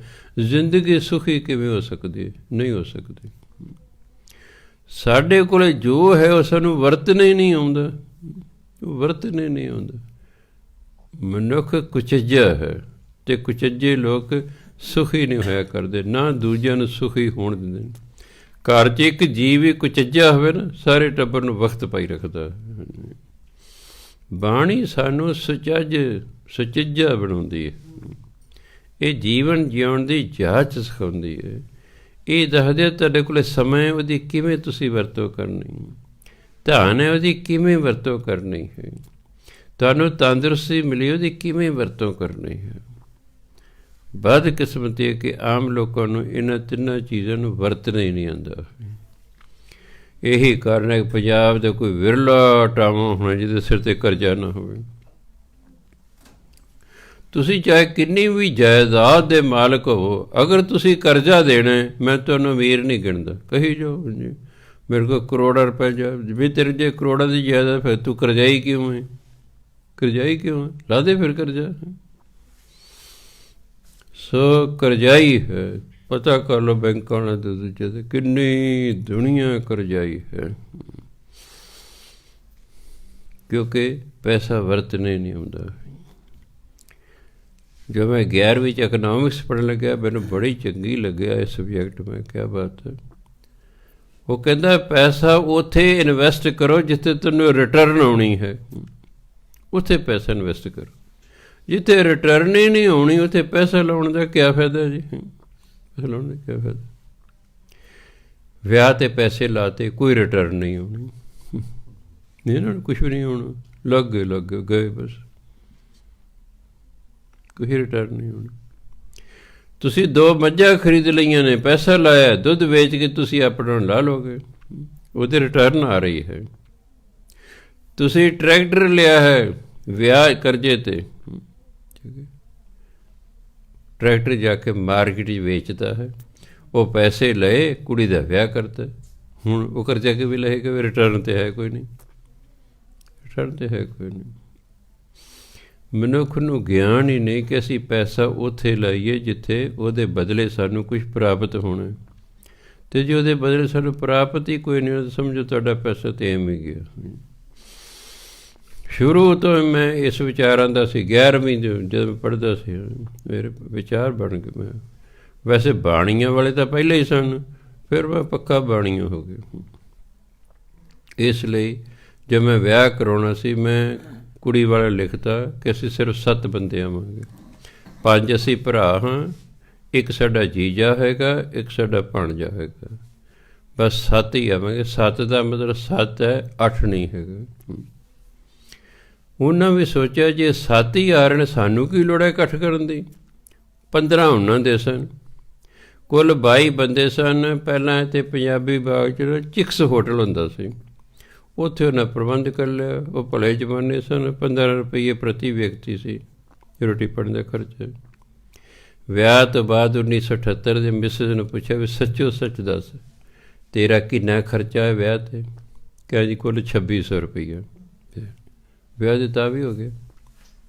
ਅਤੇ ਜੇ ਮੈਂ ਹੇੜ ਜੀ ਇਕੱਠੀ ਕਰਕੇ ਲੈ ਜਾਂਦੇ ਉਹਨਾਂ ਕਿੰਨਾ ਉਹਨਾਂ ਮੇਰਾ ਆਪਣਾ ਵੀ ਖਰਚਾ ਹੋਣਾ ਅਤੇ ਉਹਨਾਂ ਦਾ ਵੀ ਹੋਣਾ ਸੀ। ਜੋ ਪੈਸਾ ਬਚ ਗਿਆ ਸਾਨੂੰ ਆਪਣਾ ਫਾਇਦਾ ਰਿਹਾ ਉਸ ਦਾ। ਸੋ ਇਸ ਲਈ ਜਿੱਥੇ ਰਿਟਰਨ ਨਹੀਂ ਨਾ ਉੱਥੇ ਨਹੀਂ ਬਹੁਤਾ ਪੈਸਾ ਲਾਈਦਾ ਕਦੇ ਜ਼ਿੰਦਗੀ 'ਚ। ਹਾਂ ਤੁਸੀਂ ਪੈਸਾ ਲਾਇਆ ਉਹਦੇ ਬਦਲੇ ਤੁਹਾਨੂੰ ਕੁਛ ਮਿਲ ਰਿਹਾ ਫਿਰ ਬੜੀ ਖੁਸ਼ੀ ਨਾਲ ਲਾਓ।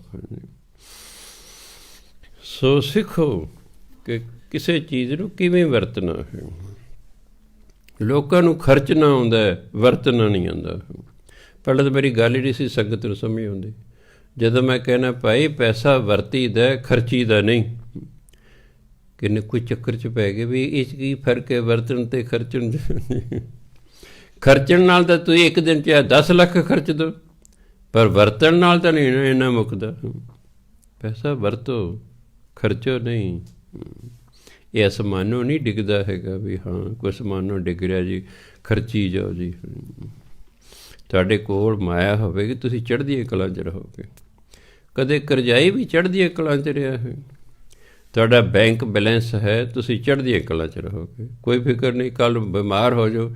ਇਹ ਨਹੀਂ ਵੀ ਬਿਮਾਰੀ ਲਈ ਪੈਸੇ ਕਿੱਥੋਂ ਆਉਣਗੇ। ਅਤੇ ਔਖੇ ਸਮੇਂ ਦਾ ਰਿਸ਼ਤੇਦਾਰ ਵੀ ਨਹੀਂ ਦਿੰਦੇ। ਵਾਲਾ ਕਹਿੰਦੇ ਨੇ ਪਤਾ ਨਹੀਂ ਮੋੜਦੇ ਸਾਡੇ ਕਿ ਨਹੀਂ ਮੋੜਨੇ। ਸੋ ਇਸ ਲਈ ਛੋਟੇ ਹੁੰਦੇ ਇੱਕ ਕਹਾਣੀ ਸੀ ਐਂਟ ਐਂਡ ਦਾ ਕ੍ਰਿਕਟ, ਕੀੜੀ ਅਤੇ ਟਿੱਡਾ। ਕੀੜੀ ਜਿਹੜੀ ਹੈ ਉਹ ਇਕੱਠਾ ਕਰਦੀ ਰਹਿੰਦੀ ਅਨਾਜ ਵੀ ਸਾਉਣ ਭਾਦੋਂ ਦਾ ਮਹੀਨਾ ਆਵੇਗਾ ਫਿਰ ਮੈਂ ਬਾਹਰ ਨਹੀਂ ਫਿਰ ਸਕਦੀ, ਆਪਣੀ ਖੁੱਡ 'ਚ ਅਨਾਜ ਇਕੱਠਾ ਕਰ ਲਾ ਫਿਰ ਮੈਂ 2 ਮਹੀਨੇ ਖਾਂਦੀ ਰਹਾਂਗੀ। ਉੱਥੇ ਟਿੱਡਾ ਹੱਸਦਾ ਉਹ ਆਰਾਮ ਵੀ ਕਰ ਲੈ ਆ ਇਕੱਠਾ ਕਰਨ ਦੇ ਲੱਗੀ ਖਾ ਪੀ ਮੌਜ ਕਰ। ਉਹ ਕਦੇ ਕਿਸੇ ਤਰ੍ਹਾਂ ਦੇ ਟਪੂਸੀ ਮਾਰਦਾ ਕਦੇ ਕਿਤੇ ਨਹੀਂ। ਕੀੜੀ ਦੀ ਮੰਨੀ ਬਰਸਾਤ ਆ ਗਈ, ਉਧਰ ਠੰਡ ਹੋ ਗਈ, ਖਾਣ ਨੂੰ ਕੁਛ ਬਾਹਰ ਹੈ ਨਹੀਂ, ਹੁਣ ਭੁੱਖਾ ਮਰਦਾ। ਕੀੜੀ ਕੋਲ ਆ ਗਏ ਕਹਿੰਦੇ ਤੇ ਜੋ ਮੈਂ ਖਾਂਦੀ ਉਹ ਤੂੰ ਨਹੀਂ ਖਾਂਦਾ, ਤੇਰੇ ਖਾਣ ਵਾਲਾ ਨਹੀਂ ਹੈ, ਆਪਣਾ ਹੁਣ ਟਪੂਸੀਆਂ ਮਾਰ ਜਿੱਥੇ ਮਰਜ਼ੀ ਕਰ। ਮੈਂ ਹਾਂ ਯਾਰ ਕਹਾਣੀ 'ਚ ਕਿੱਡੀ ਜ਼ਬਰਦਸਤ ਗੱਲ ਹੈ। ਛੋਟੇ ਹੁੰਦੇ ਪੜ੍ਹੀ ਮੈਂ। ਕਹਾਣੀਆਂ ਭਾਵੇਂ ਬੱਚਿਆਂ ਲਈ ਹੁੰਦੀਆਂ ਪਰ ਨਹੀਂ, ਇਹ ਸਾਰੀ ਉਮਰ ਲਈ ਵਧੀਆ ਹੁੰਦੀਆਂ ਨੇ। ਬੜੀ ਹੀ ਇਹਨਾਂ 'ਚ ਸਿੱਖਿਆ ਹੁੰਦੀ ਹੈ। ਸੋ ਇਸ ਲਈ ਗੁਰੂ ਮਹਾਰਾਜ ਕਹਿੰਦੇ ਮੋਹਨ ਤੂੰ ਸਫਲ ਫਲਿਆ ਸਨ ਪਰਵਾਰੇ। ਮੋਹਨ ਅੱਗੇ ਕਹਿੰਦੇ ਜਿਨੀ ਤੁਧ ਨੂੰ ਧਨ ਕਿਹਾ ਤਿਨ ਜਮ ਨੇੜ ਨਾ ਆਇਆ। ਬੇਅੰਤ ਗੁਣ ਤੇਰੇ ਖਤੇ ਨਾ ਜਾਹੀਂ ਸਤਿਗੁਰ ਪੁਰਖ ਮੁਰਾਰੇ। ਅੱਗੇ ਕਹਿੰਦੇ ਬਿਨਵੰਤ ਨਾਨਕ ਟੇਕ ਰਾਖੀ ਜਿਤ ਲਗ ਤਰਿਆ ਸੰਸਾਰੇ। ਗੁਰੂ ਮਹਾਰਾਜ ਕਹਿੰਦੇ ਮੈਂ ਤਾਂ ਉਸ ਪਰਮਾਤਮਾ 'ਤੇ ਟੇਕ ਰੱਖੀ ਹੋਈ ਹੈ ਜਿਹਦੇ ਨਾਲ ਜੁੜ ਕੇ ਇਹ ਸੰਸਾਰ ਤੋਂ ਤਰ ਜਾਂਦਾ ਬੰਦਾ। ਹੋਠ ਆਸਰਾ ਕਹਿੰਦੇ ਮੈਂ ਤਾਂ ਪਰਮਾਤਮਾ ਦਾ ਲਿਆ ਹੋਇਆ ਹੈ ਕਿ ਨਾ ਪਰਮਾਤਮਾ ਨੇ ਮਰਨਾ ਨਾ ਪਰਮਾਤਮਾ ਨੇ ਛੱਡ ਕੇ ਜਾਣਾ ਹੈ। ਦੂਜਾ ਮਨੁੱਖ ਜਿਹੜਾ ਹੈ ਅਤੇ ਕਈ ਵਾਰੀ ਔਖੇ ਸਮੇਂ ਸਾਡਾ ਸਾਥ ਛੱਡ ਜਾਂਦਾ ਹੈ। ਕਈ ਵਾਰੀ ਅਸੀਂ ਉਮੀਦ ਰੱਖਦੇ ਹਾਂ ਵੀ ਬੁਢਾਪੇ 'ਚ ਜੀ ਇਹ ਸਾਡੀ ਸਹਾਇਤਾ ਕਰੇਗਾ। ਹੋ ਸਕਦਾ ਹੈ ਸਾਡਾ ਬੁਢਾਪਾ ਆਉਣ ਤੋਂ ਪਹਿਲਾਂ ਹੀ ਉਹ ਮਰ ਜੇ। ਫਿਰ ਐਵੇਂ ਗਈ ਨਾ ਇੰਨੀ ਦੇਰ ਦੀ ਇੱਛਾ ਰੱਖਿਆ ਹੋਵੇ ਫਲਾਣਾ ਮੇਰੀ ਸਹਾਇਤਾ ਕਰੇਗਾ। ਪੁੱਤਰ 'ਤੇ ਰੱਖਿਆ ਹੋਈ ਹੈ ਟੇਕ ਅਤੇ ਪੁੱਤਰ ਤੁਹਾਨੂੰ ਛੱਡ ਕੇ ਫੋਰਨ ਕੰਟਰੀ 'ਚ ਲੈ ਗਿਆ। ਉੱਥੇ ਤੁਸੀਂ ਜਾਣਦੇ ਉੱਥੇ ਤੁਹਾਡਾ ਜੀਅ ਨਹੀਂ ਲੱਗਦਾ ਕਿਉਂਕਿ ਤੁਹਾਡੇ ਨਾਲ ਕੋਈ ਗੱਲ ਨਹੀਂ ਕਰਦਾ ਹੈਗਾ। ਉੱਥੇ ਬੰਦੇ ਨਹੀਂ ਰਹਿੰਦੇ, ਉੱਥੇ ਮਸ਼ੀਨਾਂ ਰਹਿੰਦੀਆਂ ਅਤੇ ਮਸ਼ੀਨਾਂ ਆਪਸ 'ਚ ਗੱਲ ਨਹੀਂ ਕਰਦੀਆਂ, ਕੰਮ ਕਰਦੀਆਂ ਨੇ। ਉੱਥੇ ਬਸ ਭੂਤ ਨਹੀਂ ਭੁੱਲੀ ਰਹਿੰਦੀ ਹੈ। ਸਵੇਰੇ ਜਾਂਦੇ ਨੇ ਰਾਤ ਨੂੰ ਥੱਕੇ ਆਉਂਦੇ ਨੇ, ਹੈਲੋ ਮੰਮਾ, ਹੈਲੋ ਡੈਡੀ, ਠੀਕ ਹੋ, ਰੋਟੀ ਖਾ ਲਈ, ਚੱਲ। ਬਾਪੂ ਬੇਬੀ ਉੱਥੇ ਨੇ, ਉਹ ਆਪਣੇ ਆਪਣੇ ਕਮਰੇ 'ਚ ਪਏ ਨੇ ਬਸ। ਇਹ ਨਾ ਦੂਰ ਦੇ ਢੋਲ ਹੀ ਸੁਹਾਵਣੇ ਹੁੰਦੇ ਨੇ। ਜਦੋਂ ਉੱਥੇ ਜਾਂਦਾ ਫਿਰ ਢੋਲ ਰੌਲਾ ਲੱਗਦਾ। ਦੂਰੋਂ ਢੋਲ ਵੱਜਦਾ ਬੜਾ ਸੁਹਾਵਣਾ ਲੱਗਦਾ, ਨੇੜੇ ਜਾਓ ਨਾ ਕਦੇ ਕੀ ਰੌਲਾ ਜਿਹਾ ਪਾਇਆ ਇਹਨਾਂ ਨੇ। ਹਾਂਜੀ ਜਾਓ ਪਰ ਕਦੇ ਮੇਰੇ ਘਰ ਤੋਂ ਦੂਰ ਜਾਓ। ਸੋ ਇਸ ਲਈ ਗੁਰੂ ਮਹਾਰਾਜ ਕਹਿੰਦੇ ਨਾਨਕ ਟੇਕ ਰਾਖੀ ਜਿਤ ਲਗ ਤਰਿਆ ਸੰਸਾਰੇ। ਕਹਿੰਦੇ ਮੈਂ ਤੇ ਪਰਮਾਤਮਾ ਦੀ ਟੇਕ ਲਈ, ਉਸ ਦਾ ਓਟ ਆਸਰਾ ਲਿਆ ਹੈ, ਜਿਸ ਨਾਲ ਲੱਗ ਕੇ ਸਾਰਾ ਸੰਸਾਰ ਤਰ ਜਾਂਦਾ ਹੈ। ਗੌੜੀ ਘਰ ਦੂਜਾ ਮਹੱਲਾ ਪੰਜਵਾਂ। ਸ਼ਲੋਕ। ਪਤਿਤ ਅਸੰਖ ਪੁਨੀਤ ਕਰ, ਪੁਨਹ ਪੁਨਹ ਬਲਿਹਾਰ। ਪਰਮਾਤਮਾ ਬੇਅੰਤ ਅਸੰਖ, ਜਦੋਂ ਗਿਣਤੀ ਖਤਮ ਹੋ ਜਾਏ, ਸਾਰੇ ਸੰਸਾਰ ਦੀ ਗਿਣਤੀ ਏਕੇ ਨੂੰ 18 ਸਿਫਰਾਂ ਤੱਕ ਹੈ। ਜਦੋਂ ਏਕੇ ਨੂੰ 18 ਸਿਫਰਾਂ ਲੱਗਦੀਆਂ, ਫਿਰ ਹਿੰਦੂਸਤਾਨ ਕਹਿੰਦੇ ਨੇ ਸੰਖ, ਉਦੋਂ ਅੱਗੇ ਫਿਰ ਲਿਖਦੇ ਨੇ ਅਸੰਖ। ਇੰਗਲਿਸ਼ ਵਾਲੇ ਨੇ ਏਕੇ ਨੂੰ 6 ਸਿਫਰਾਂ, ਬਿਲੀਅਨ, ਏਕੇ ਨੂੰ ਨਾ ਮਿਲੀਅਨ, ਏਕੇ ਨੂੰ 12 ਸਿਫਰਾਂ, ਬਿਲੀਅਨ, ਏਕੇ ਨੂੰ 18 ਸਿਫਰਾਂ, ਟ੍ਰਿਲੀਅਨ। ਉਹਦੇ ਬਾਅਦ ਉਹਨਾਂ ਦੀ ਗਿਣਤੀ ਖਤਮ ਹੈ, ਉੱਥੇ ਜਾ ਕੇ ਅਸੰਖ ਪਾ ਬੇਅੰਤ। ਪਤਿਤ ਅਸੰਖ ਪੁਨੀਤ ਕਰ, ਪੁਨਹ ਪੁਨਹ ਬਲਿਹਾਰ। ਪਰਮਾਤਮਾ ਬੇਅੰਤ ਲੋਕਾਂ ਪਾਪੀਆਂ ਨੂੰ ਵੀ ਪਵਿੱਤਰ ਕਰ ਦਿੰਦਾ ਹੈ। ਇਹੋ ਜਿਹੇ ਪਰਮਾਤਮਾ ਨੂੰ ਪੁਨਹ ਪੁਨਹ ਦਾ ਅਗੇਨ ਐਂਡ ਅਗੇਨ, ਵਾਰੀ ਵਾਰੀ ਬਲਿਹਾਰ ਜਾਣਾ ਚਾਹੀਦਾ ਇਹੋ ਜਿਹੇ ਪਰਮਾਤਮਾ ਤੋਂ, ਜਿਹੜਾ ਇੱਕ ਅੱਧੇ ਪਾਪੀ ਨੂੰ ਨਹੀਂ, ਬੇਅੰਤ ਪਾਪੀਆਂ ਨੂੰ ਪਵਿੱਤਰ ਕਰ ਦਿੰਦਾ ਹੈ। ਰਾਮ ਪਰਮਾਤਮਾ ਦਾ ਨਾਮ ਪਵਿੱਤਰ ਕਰਦਾ, ਖਿਆਲ ਰੱਖਣਾ। ਤੋ ਪਰਮਾਤਮਾ ਦਾ ਨਾਮ ਜਪੀ ਜਾਓ, ਜਪੀ ਜਾਓ, ਜਪੀ ਜਾਓ। ਕਿੰਨੇ ਵੀ ਪਾਪ ਕਿਉਂ ਨਾ ਕੀਤੇ ਹੋਣ, ਪਰਮਾਤਮਾ ਨਾਮ ਪਵਿੱਤਰ ਕਰਦਾ ਬੰਦੇ ਨੂੰ, ਸਭ ਅੰਦਰ ਕੂੜ ਕਵਾ ਧੋ ਦਿੰਦਾ।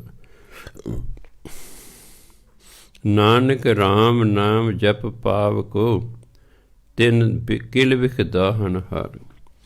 ਹੇ ਭਾਈ, ਪਰਮਾਤਮਾ ਦਾ ਨਾਮ ਜਪੋ। ਇਹ ਇੱਕ ਐਸੀ ਅੱਗ ਹੈ, ਪਾਵਕ ਅੱਗ ਨੂੰ ਕਹਿੰਦੇ, ਇਹ ਇੱਕ ਐਸੀ ਅੱਗ ਹੈ, ਤਿੰਨ ਕਿਲ ਵਿਖ ਦਾਹਨ ਹਾਰ, ਜਿਹੜੇ ਪਾਪਾਂ ਨੂੰ ਸਾੜ ਦਿੰਦੀ ਹੈ। ਦਾਹਨ ਹਾਰ ਸਾੜਨ ਵਾਲੇ। ਪਰਮਾਤਮਾ ਦਾ ਨਾਮ ਐਸੀ ਅੱਗ ਹੈ, ਜਿਹੜੇ ਸਾਡੇ ਅੰਦਰ ਸਾਰੇ ਪਾਪਾਂ ਨੂੰ ਸਾੜ ਦਿੰਦੀ ਹੈ। ਸੋ ਪਰਮਾਤਮਾ ਦਾ ਨਾਮ ਜਪੀ ਜਾਈਦਾ ਹੁੰਦਾ। ਜਦੋਂ ਗਿਆਨ ਹੋ ਜਾਏ ਕਿ ਮੈਂ ਗਲਤ ਕੰਮ ਕਰਦਾ ਰਿਹਾ ਹਾਂ, ਫਿਰ ਤੋਬਾ ਕਰ ਲਓ। ਜੋ ਹੋ ਗਿਆ ਤੇ ਹੋ ਗਿਆ ਹੈ, ਉਸ 'ਤੇ ਰੋਈ ਪਿੱਟੀ ਜਾਣ ਦਾ ਕੋਈ ਫਾਇਦਾ ਨਹੀਂ ਹੁੰਦਾ।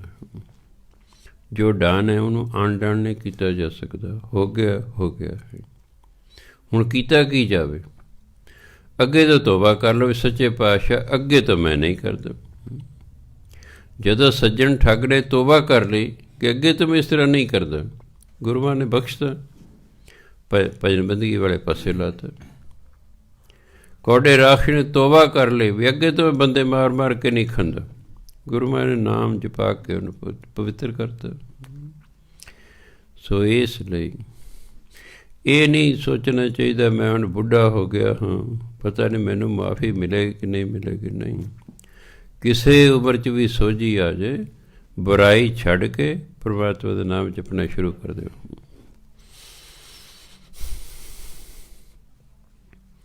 ਇਸ ਲਈ ਕਹਿੰਦੇ ਨਾਨਕ ਰਾਮ ਨਾਮ ਜਪ ਪਾਵਕੋ, ਪਰਮਾਤਮਾ ਨਾਮ ਜਪ ਇੱਕ ਅਜਿਹੀ ਅੱਗ ਹੈ, ਤਿੰਨ ਕਿਲ ਵਿਖ ਦਾਹਨ ਹਾਰ, ਜਿਹੜੀ ਸਾਰੇ ਪਾਪਾਂ ਨੂੰ ਸਾੜਨ ਵਾਲੀ ਹੈ, ਸਾੜ ਦਿੰਦੀ ਹੈ।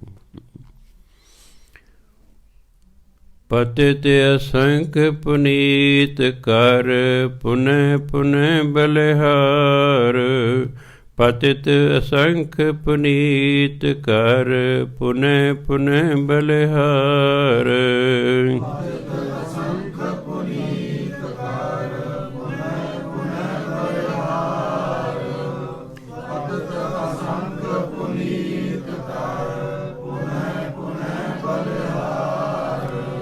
ਨਾਨਕ ਰਾਮ ਨਾਮ ਜਪ ਪਾਵਕੋ, ਤਿਨ ਕਿਲ ਵਿਖ ਦਾਹਨ ਹਾਰ।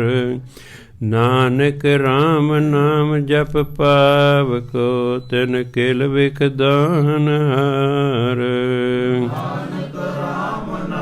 ਜਪ ਪਾਵਕੋ ਦਾਹਨ ਹਾਰ।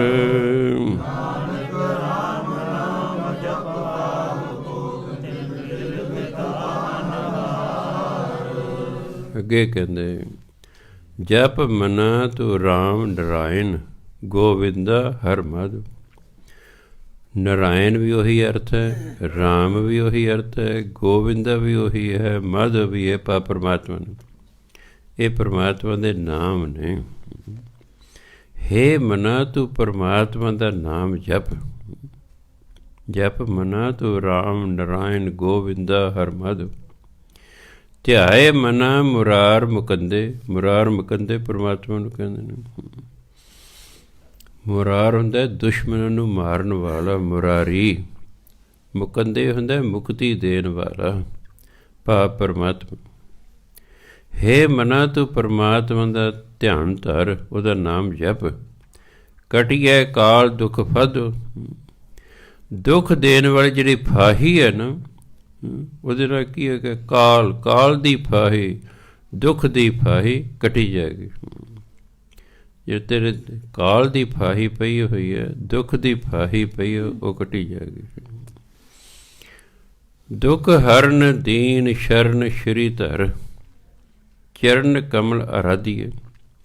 ਪਰਮਾਤਮਾ ਦੁੱਖਾਂ ਨੂੰ ਦੂਰ ਕਰਨ ਵਾਲਾ, ਦੁੱਖ ਹਰਨ। ਦੀਨ ਸ਼ਰਨ, ਦੀਨਾਂ ਨੂੰ ਸ਼ਰਨ ਦੇਣ ਵਾਲਾ ਹੈ। ਚਰਨ ਕਮਲ ਆਰਾਧੀਏ। ਇਸ ਪਰਮਾਤਮਾ ਦੇ ਚਰਨ ਕਮਲਾਂ ਦੀ ਆਰਾਧਨਾ ਕਰਨੀ ਚਾਹੀਦੀ ਹੈ, ਭਾਵ ਉਹਦਾ ਨਾਮ ਜਪਣਾ ਚਾਹੀਦਾ ਹੈ। ਉਹ ਫਿਰ ਤੁਹਾਡੇ ਕਦੇ ਦੁੱਖ ਦੂਰ ਕਰ ਦੇਗਾ। ਜਮ ਪੰਥ ਬਿਖੜਾ ਅਗਨ ਸਾਗਰ ਨਿਮਖ ਸਿਮਰਤ ਸਾਧੀਏ। ਜਮਾਂ ਦਾ ਜਿਹੜਾ ਰਾਹ ਹੈ, ਪੰਥ ਮੈਨੇ ਰਸਤਾ, ਬਿਖੜਾ ਮੈਨੇ ਬੜਾ ਔਖਾ। ਜਮਾਂ ਦਾ ਜਿਹੜਾ ਰਸਤਾ ਹੈ ਉਹ ਬਹੁਤ ਔਖਾ ਹੈ। ਅਗਨ ਸਾਗਰ, ਇਹ ਸੰਸਾਰ ਅਗਨੀ ਦਾ ਸਮੁੰਦਰ ਹੈ। ਨਿਮਖ ਸਿਮਰਤ ਸਾਧੀ ਹੈ, ਪਰ ਜੇ ਅਸੀਂ ਸਿਮਰਨ ਕਰਾਂਗੇ ਤਾਂ ਇਹ ਜਮਾਂ ਦਾ ਜਿਹੜਾ ਰਾਹ ਹੈ ਉਹ ਵੀ ਸੌਖਾ ਹੋ ਜਾਏਗਾ, ਅਤੇ ਜਿਹੜਾ ਅਗਨੀ ਦਾ ਸਾਗਰ ਹੈ ਉਸ ਤੋਂ ਅਸੀਂ ਤਰ ਜਾਵਾਂਗੇ। ਕਲ ਮਲੈ ਦਹਿਤਾ ਸ਼ੁੱਧ ਕਰਤਾ ਦਿਨ ਸਰੈਣ ਅਰਧ। ਕਲ ਮਲੈ ਹੁੰਦਾ ਪਾਪ, ਦਹਿਤਾ ਹੁੰਦਾ ਸਾੜ ਦੇਣ ਵਾਲਾ। ਪਰਮਾਤਮਾ ਪਾਪਾਂ ਨੂੰ ਸਾੜ ਦਿੰਦਾ ਹੈ, ਸ਼ੁੱਧ ਕਰਤਾ, ਅਤੇ ਮਨ ਨੂੰ ਸ਼ੁੱਧ ਕਰ ਦਿੰਦਾ ਹੈ। ਦਿਨ ਸਰੈਣ ਅਰਧ, ਭਾਈ ਦਿਨ ਰਾਤ ਇਹੋ ਜਿਹੇ ਪਰਮਾਤਮਾ ਦਾ ਨਾਮ ਜਪੋ। ਜਿਹੜਾ ਕਲ ਮਲੈ ਹੁੰਦਾ ਪਾਪ, ਦਹਿਤਾ ਹੁੰਦਾ ਸਾੜਨ ਵਾਲਾ। ਪਰਮਾਤਮਾ ਪਾਪਾਂ ਨੂੰ ਸਾੜ ਦੇਣ ਵਾਲਾ ਹੈ, ਪਾਪ ਪਰਮਾਤਮਾ ਦਾ ਨਾਮ ਪਾਪਾਂ ਨੂੰ ਸਾੜ ਦਿੰਦਾ ਹੈ। ਇਹ ਮਨੁੱਖ ਨੂੰ ਸ਼ੁੱਧ ਕਰ ਦਿੰਦਾ ਹੈ। ਇਸ ਲਈ ਦਿਨ ਰਾਤ ਪਰਮਾਤਮਾ ਦਾ ਨਾਮ ਜਪਣਾ ਚਾਹੀਦਾ। ਬਿਨਵੰਤ ਨਾਨਕ ਕਰੋ ਕਿਰਪਾ ਗੋਪਾਲ ਗੋਬਿੰਦ ਮਾਧੋ। ਹੇ ਪਰਮਾਤਮਾ, ਗੋਪਾਲ ਹੁੰਦਾ ਧਰਤੀ ਨੂੰ ਪਾਲਣ ਵਾਲਾ, ਗੋਬਿੰਦ ਹੁੰਦਾ ਧਰਤੀ ਨੂੰ ਜਾਣਨ ਵਾਲਾ, ਮਾਧੋ ਸਭ ਪਰਮਾਤਮਾ ਲਈ ਸ਼ਬਦ ਵਰਤੇ ਹੋਏ ਹਨ, ਪਾਪ ਪਰਮਾਤਮਾ। ਬਿਨਵੰਤ ਨਾਨਕ ਕਰੋ ਕਿਰਪਾ ਗੋਪਾਲ ਗੋਬਿੰਦ ਮਾਧੋ। ਹੇ ਪਰਮਾਤਮਾ, ਮੇਰੇ 'ਤੇ ਵੀ ਕਿਰਪਾ ਕਰੋ, ਮੈਂ ਵੀ ਤੁਹਾਡਾ ਨਾਮ ਜਪਾਂ। ਕੀ ਕਿਰਪਾ ਕਰਾਉਣੀ ਹੈ ਬਈ? ਮੈਂ ਤੁਹਾਡਾ ਨਾਮ ਜਪਾਂ ਬਸ, ਬਾਕੀ ਸਭ ਆਪੇ ਠੀਕ ਹੋ ਜਾਏਗਾ। ਬਾਕੀ ਸਭ ਕੁਛ ਆਪੇ ਠੀਕ ਹੋ ਜਾਏਗਾ। ਨਾਮ ਜਪੀ ਜੋ ਬਸ, ਤਰਲੇ ਮਿੰਨਤਾਂ ਕੱਢਣ ਦੀ ਲੋੜ ਨਹੀਂ, ਨੱਕ ਨੁੱਕ ਰਗੜੀ ਜਾਣ ਦੀ ਲੋੜ ਨਹੀਂ। ਪਰਮਾਤਮਾ ਕਹਿੰਦਾ ਤੁਸੀਂ ਮੇਰੀ ਗੱਲ ਮੰਨ ਲਓ, ਬਸ ਮੈਂ ਤੁਹਾਡੇ 'ਤੇ ਕਿਰਪਾ ਕਰ ਦਾਂਗਾ। ਭਾਈ ਗੁਰਦਾਸ ਜੀ ਕਹਿੰਦੇ ਪਹਿਲਾਂ ਦੇਣਾ ਪੈਂਦਾ ਹੈ। ਦੇਖੋ ਇੰਗਲਿਸ਼ ਵਾਲੇ ਦੇ give and take, take and give ਨਹੀਂ ਹੈ। ਮੈਂ ਅੱਜ ਬੈਠਾ ਵਿਚਾਰ ਕਰ, ਮੈਂ ਕਿੰਨਾ ਜ਼ਬਰਦਸਤ ਸ਼ਬਦ ਹੈ, ਗਿਵ ਐਂਡ ਟੇਕ। ਦਿਓ ਅਤੇ ਫਿਰ ਲਓ। ਪਹਿਲਾਂ ਗੁਰੂ ਦੀ ਸੇਵਾ ਕਰੋ, ਫਿਰ ਉਹਦੇ ਅੱਗੇ ਬੇਨਤੀ ਕਰੋ।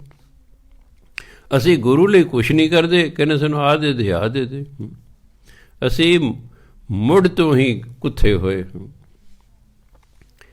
ਪਹਿਲਾਂ ਕਿਸੇ ਲਈ ਕਰਨਾ ਪੈਣਾ, ਫਿਰ ਉਹਦੇ ਬਦਲੇ ਤੁਹਾਨੂੰ ਮਿਲਣਾ ਹੈ। ਪਹਿਲਾਂ ਦਿਓ, ਫਿਰ ਲਓ। ਸੇਵਾ ਕਰੋ, ਉਹਦੇ ਬਦਲੇ 'ਚ ਲਿਓ। ਸਿਮਰਨ ਕਰੋ, ਉਸਦੇ ਬਦਲੇ 'ਚ ਲਓ। ਬਾਣੀ ਪੜ੍ਹੋ, ਉਸਦੇ ਬਦਲੇ 'ਚ ਲਓ। ਪੁੰਨ ਕਰੋ, ਉਸਦੇ ਬਦਲੇ ਪੁੰਨ ਲਓ। ਪਾਪ ਕਰੋ, ਉਹਦੇ ਬਦਲੇ ਪਾਪ ਲਓ। ਜੋ ਤੁਸੀਂ ਸੰਸਾਰ ਨੂੰ ਦਿੱਤਾ, ਭਾਈ ਗੁਰਦਾਸ ਜੀ ਕਹਿੰਦੇ ਤੁਹਾਨੂੰ ਉਹੀ ਮਿਲਣਾ। ਦੁੱਖ ਦਿੱਤਾ ਦੁੱਖ ਮਿਲਣਾ, ਸੁੱਖ ਦਿੱਤੇ ਨੇ ਸੁੱਖ ਮਿਲਣਾ, ਪੁੰਨਦਾਨ ਕੀਤਾ ਅਮੀਰੀ ਮਿਲਣੀ, ਲੁੱਟਾਂ ਖੋਹਾਂ ਕੀਤੀਆਂ ਗਰੀਬੀ ਮਿਲਣੀ ਹੈ। ਜੋ ਤੁਸੀਂ ਦਿੱਤਾ ਉਹੀ ਮਿਲਣਾ ਹੈ। ਇਸ ਲਈ ਧਿਆਨ ਨਾਲ ਕਰਨਾ ਚਾਹੀਦਾ। ਜੋ ਕਰਮ ਕਰਨਾ ਇਹ ਮੈਂ ਹੀ ਭੋਗਣਾ, ਅਸੀਂ ਹੀ ਆਪਣੇ ਕਰਮ ਭੋਗਣੇ ਨੇ, ਸਾਡੀ ਥਾਂ 'ਤੇ ਕਿਸੇ ਨੇ ਨਹੀਂ ਭੋਗਣੇ ਹੈਗੇ। ਇਸ ਲਈ ਪਹਿਲਾਂ ਗੁਰੂ ਦੇ ਲਈ ਕਰੋ ਕੁਛ, ਪਹਿਲਾਂ ਗੁਰੂ ਲਈ ਕਰੋ। ਨਨਕਾਣਾ ਸਾਹਿਬ ਦੇ ਜਿਹੜੇ ਸਨ ਰਾਏ ਬੁਲਾਰ ਜੀ, ਰਾਏ ਬੁਲਾਰ ਗੁਰੂ ਨਾਨਕ ਜੀ ਦਾ ਬੜਾ ਸਤਿਕਾਰ ਕਰਦਾ ਸੀ। ਉਹ ਕਹਿੰਦੇ ਬੱਚਾ ਨਹੀਂ ਹੈ, ਇਹ ਤਾਂ ਕੋਈ ਪੀਰ ਫਕੀਰ ਹੈ, ਬੜਾ ਸਤਿਕਾਰ ਕਰਦਾ।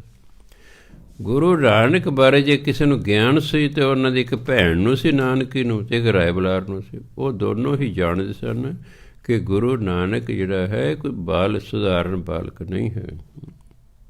ਉਹ ਦੋਨੋਂ ਹੀ ਸਤਿਕਾਰ ਕਰਦੇ ਗੁਰੂ ਮਹਾਰਾਜ ਦਾ। ਰਾਏ ਬੁਲਾਰ ਜੀ ਦੇ ਬੱਚਾ ਨਹੀਂ ਸੀ।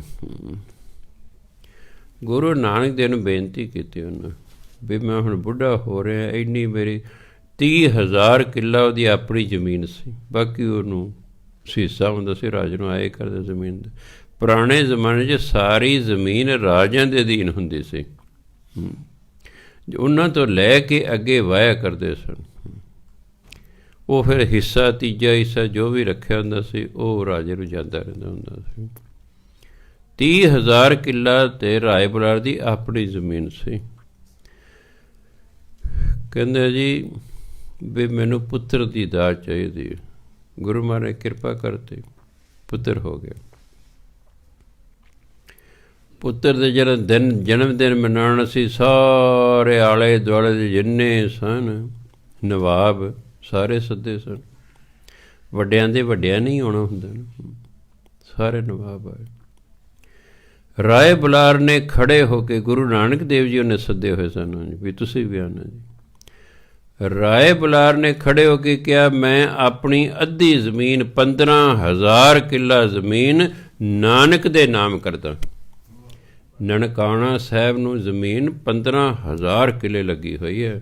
ਸਭ ਤੋਂ ਵੱਧ ਜਿਹੜਾ ਜ਼ਮੀਨ ਕਿਸੇ ਥਾਂ ਲੱਗੀ ਤਾਂ ਨਨਕਾਣਾ ਸਾਹਿਬ ਨੂੰ ਲੱਗੀ ਹੋਈ ਹੈ। ਲਓ ਜੀ, ਹੌਲੀ ਹੌਲੀ ਪਿਆਰ ਵੱਧਦਾ ਗਿਆ। ਗੁਰੂ ਮਹਾਰਾਜ ਕਿਤੇ ਬਹੁਤ ਦੂਰ ਗਏ ਹੋਏ ਸਨ। ਰਾਏ ਬੁਲਾਰ ਦਾ ਅੰਤਮ ਸਮਾਂ ਆ ਗਿਆ। ਕਿਉਂ? ਗੁਰੂ ਨਾਨਕ ਨੂੰ ਪਿਆਰ ਕਰਨ ਵਾਲੇ ਬੰਦੇ ਨੂੰ ਫਿਰ ਇਹਨਾਂ ਤੇ ਪਤਾ ਲੱਗਦਾ ਵੀ ਆ ਗਿਆ ਮੇਰਾ ਸਮਾਂ। ਉਹ ਕਹਿੰਦਾ ਅੱਜ ਜੇ ਕਿਤੇ ਨਾਨਕ ਮੇਰੇ ਕੋਲ ਹੁੰਦਾ ਮੈਂ ਮਰਨ ਤੋਂ ਪਹਿਲਾਂ ਉਹਨਾਂ ਦੇ ਦਰਸ਼ਨ ਹੀ ਕਰ ਲੈਂਦਾ। ਗੁਰੂ ਨਾਨਕ ਦੇ ਮਰਦਾਨਾ ਜੀ ਰਾਏ ਬੁਲਾਰ ਜੀ ਯਾਦ ਕਰਦੇ ਨੇ, ਅੱਖਾਂ ਮੀਟੋ। ਅਤੇ ਰਾਏ ਬੁਲਾਰ ਦੇ ਬੂਹੇ ਅੱਗੇ ਆਵਾਜ਼ ਮਾਰੀ ਆ ਕੇ। ਜਿਹੜੇ ਪੋਤੇ ਪਾਤੇ ਸਨ ਉਹਨਾਂ ਦੇਖਿਆ ਗੁਰੂ ਨਾਨਕ ਦੇਵ ਜੀ ਆ ਗਏ। ਉਹ ਭੱਜੇ ਗਏ, ਦਾਦਾ ਜੀ ਜੋ ਵੀ ਕਹਿੰਦੇ ਸਨ, ਗੁਰੂ ਨਾਨਕ ਜੀ ਆ ਗਏ, ਗੁਰੂ ਨਾਨਕ ਜੀ ਆ ਗਏ। ਗੁਰੂ ਨਾਨਕ ਦੇਵ ਜੀ ਸਿੱਧੇ ਅੰਦਰ ਕਮਰੇ 'ਚ ਚਲੇ ਗਏ ਜਿੱਥੇ ਰਾਏ ਬੁਲਾਰ ਜੀ ਲੇਟੇ ਹੋਏ ਸਨ। ਰਾਏ ਬੁਲਾਰ ਜੀ ਸਤਿਕਾਰ ਉੱਠਣ ਦੀ ਕੋਸ਼ਿਸ਼ ਕੀਤੀ ਹੈ, ਪਰ ਜ਼ਿਆਦਾ ਬਜ਼ੁਰਗ ਹੋਣ ਕਰਕੇ ਗੁਰੂ ਮਹਾਰਾਜ ਉਹਦੇ ਬੈੱਡ 'ਤੇ ਜਾ ਕੇ ਬੈਠ ਗਏ। ਕਹਿੰਦੇ ਨਹੀਂ, ਤੁਸੀਂ ਲੇਟੇ ਰਹੋ। ਰਾਏ ਬੁਲਾਰ ਜੀ ਤੁਸੀਂ ਯਾਦ ਕੀਤਾ, ਕਿਵੇਂ ਯਾਦ ਕੀਤਾ? ਕਹੇ ਤੁਹਾਡੀ ਬੜੀ ਕਿਰਪਾ, ਮੈਂ ਹੁਣੇ ਹੀ ਯਾਦ ਕੀਤਾ ਸੀ, ਤੁਸੀਂ ਹੁਣੇ ਹੀ ਆ ਗਏ ਹੋ। ਮੇਰਾ ਅੰਤਮ ਸਮਾਂ ਆ ਰਿਹਾ, ਬਸ ਮੇਰੀ ਇੱਛਾ ਸੀ ਵੀ ਮੈਂ ਜਿਹੜਾ ਹੈ ਮਰਨ ਵੇਲੇ ਤੁਹਾਡੇ ਦਰਸ਼ਨ ਕਰਾਂ।